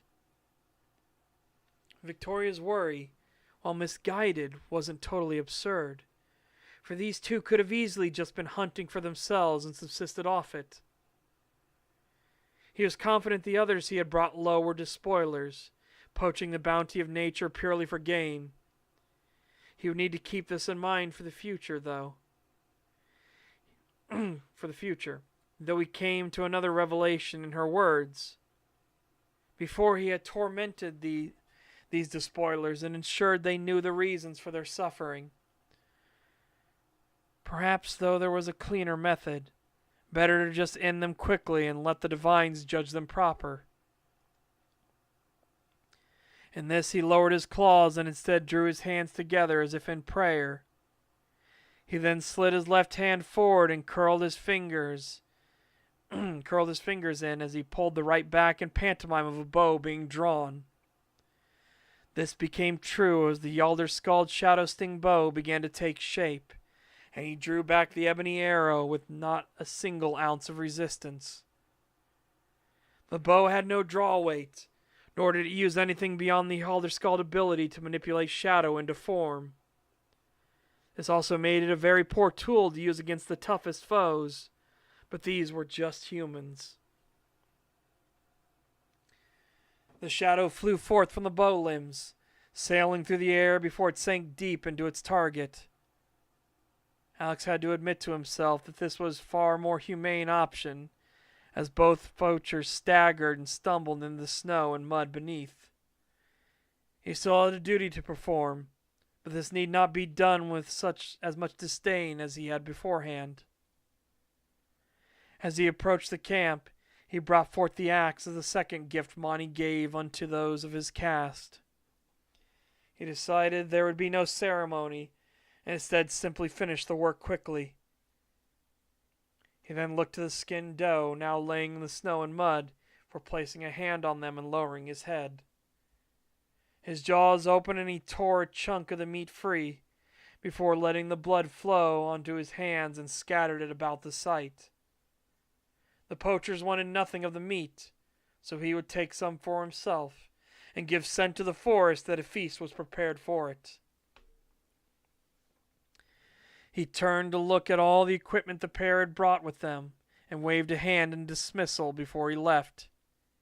He would carry out the remainder of his duty some other time.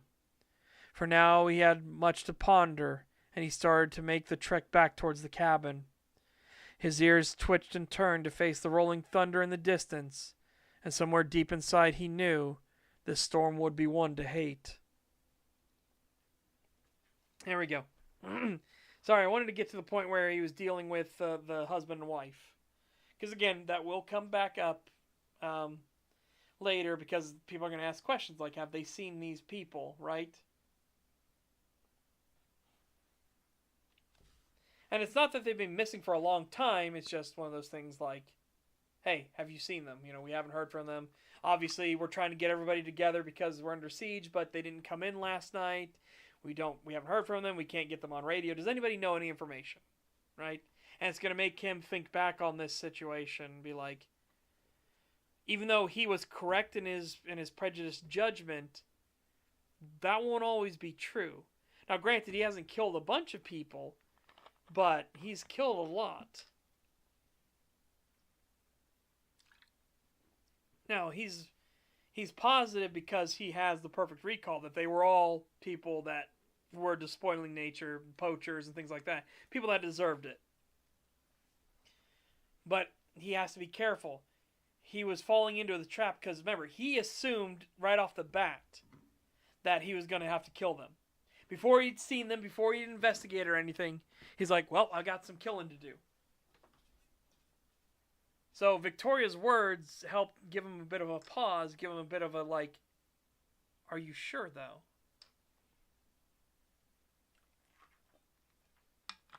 Yeah. Figure that is where we will stop it for now. We have the new Hunt of the Parenting has already premiered, or is starting its premiere. I will probably not watch it for the premiere because now I'm late and the chats are going to be insufferable, right? Like, where it's already super fucking, it's gonna be insufferable. So I'll avoid that. But yeah, hopefully you guys again enjoyed this talks and discussions about multiple things, but especially about the books and stuff I'm writing, the world, how it works and how it functions. Excuse me. Yeah, a bit of a look into the morals of this. Because I like having a lot of like moral lessons in it and like points. What is the point and purpose? This one is much more about like your life, your past doesn't excuse what's going on now. You make your choices. You've committed your actions, right? You made your choice. It's the same thing that's going to be emphasized in Grey Wolf when it starts. After William Lowell meets with the head of the NDA. I'm talking about we need to do another purge, and he doesn't want to because of purge in 3 years. He's also corrupt as well, but he doesn't want to. William is just, he's the incorruptible force because of what he believes in and who he is. So he starts Grey Wolf when when William realizes that the NDA is going to arrest him to try to quiet it up immediately, thinking, like, well, we can deal with the situation here. It's just William bringing us the information. He's already got it out to other agencies and stuff like that, so he's got backups, but we can handle that. Let's deal with the problem now. We'll arrest him here and get him. He knows it's coming. He goes into the bathroom, and remember, mirrors, reflective surfaces, he can slip into the other side, or as the Wolverine will sometimes say to people that don't know, or even Wolfbloods, the other side of the mirror. So he slips through, but he leaves the warning message in full, like you made your choice, like scratched in the mirror. You made your choice. And that's a big thing in a lot of these unintended consequences from choices that characters make. Even the choice that Meraxus made, like giving his wrath to Sidoris, and then it turns out that made the unintended consequence was that all of the Wolverine that come from Sidoris is the prime Wolverine. He's the first. All Wolverine now have the sins, all of them. They have the sin of wrath within them. And so Meraxus, again, as another part of it is, how do you deal with your choices when they have unintended consequences? Do you try to hide your head in the sand or push it off or throw someone else under the bus or do stuff like that? Or do you accept it? And accepting it is the right call. So, hence what happens with Meraxus. He accepts that his gift that he gave for love and care for Sidoris has now been turned to something wicked. So he's going to step up, accept responsibility, and do his duty to the Wolverine people. Yeah. So, anyways. Same concept there. Rambly. More stuff. Tomorrow, we've been watching the movie Dodgeball to have some fun. On Wednesday, chat, because again, special announcement. So on Wednesday, which is Christmas Eve, we will be watching our yearly traditional movie, which is Joy of Noel. So that will be for Wednesday. And then, obviously, it'll be Christmas, so we won't do a thing for Christmas. So, no stream on Wednesday, because Christmas Eve. We'll be doing Joy of Noel. No stream on Thursday, because Christmas. Stream on that Friday, though. So it's going to be kind of a, rough week. It's going to be kind of a busy week for obvious reasons. Yeah. And yeah, if you guys haven't seen Joy Noel, I will warn you guys now, it will be an everyone announcement and special announcements and everything. If you haven't seen Joy Noel, highly recommend it. In the meantime, though, chat, hopefully you take care. Have a fantastic day. Stay safe and healthy. Get fit, get ripped. And I will see you next time. Bye-bye for now, everyone.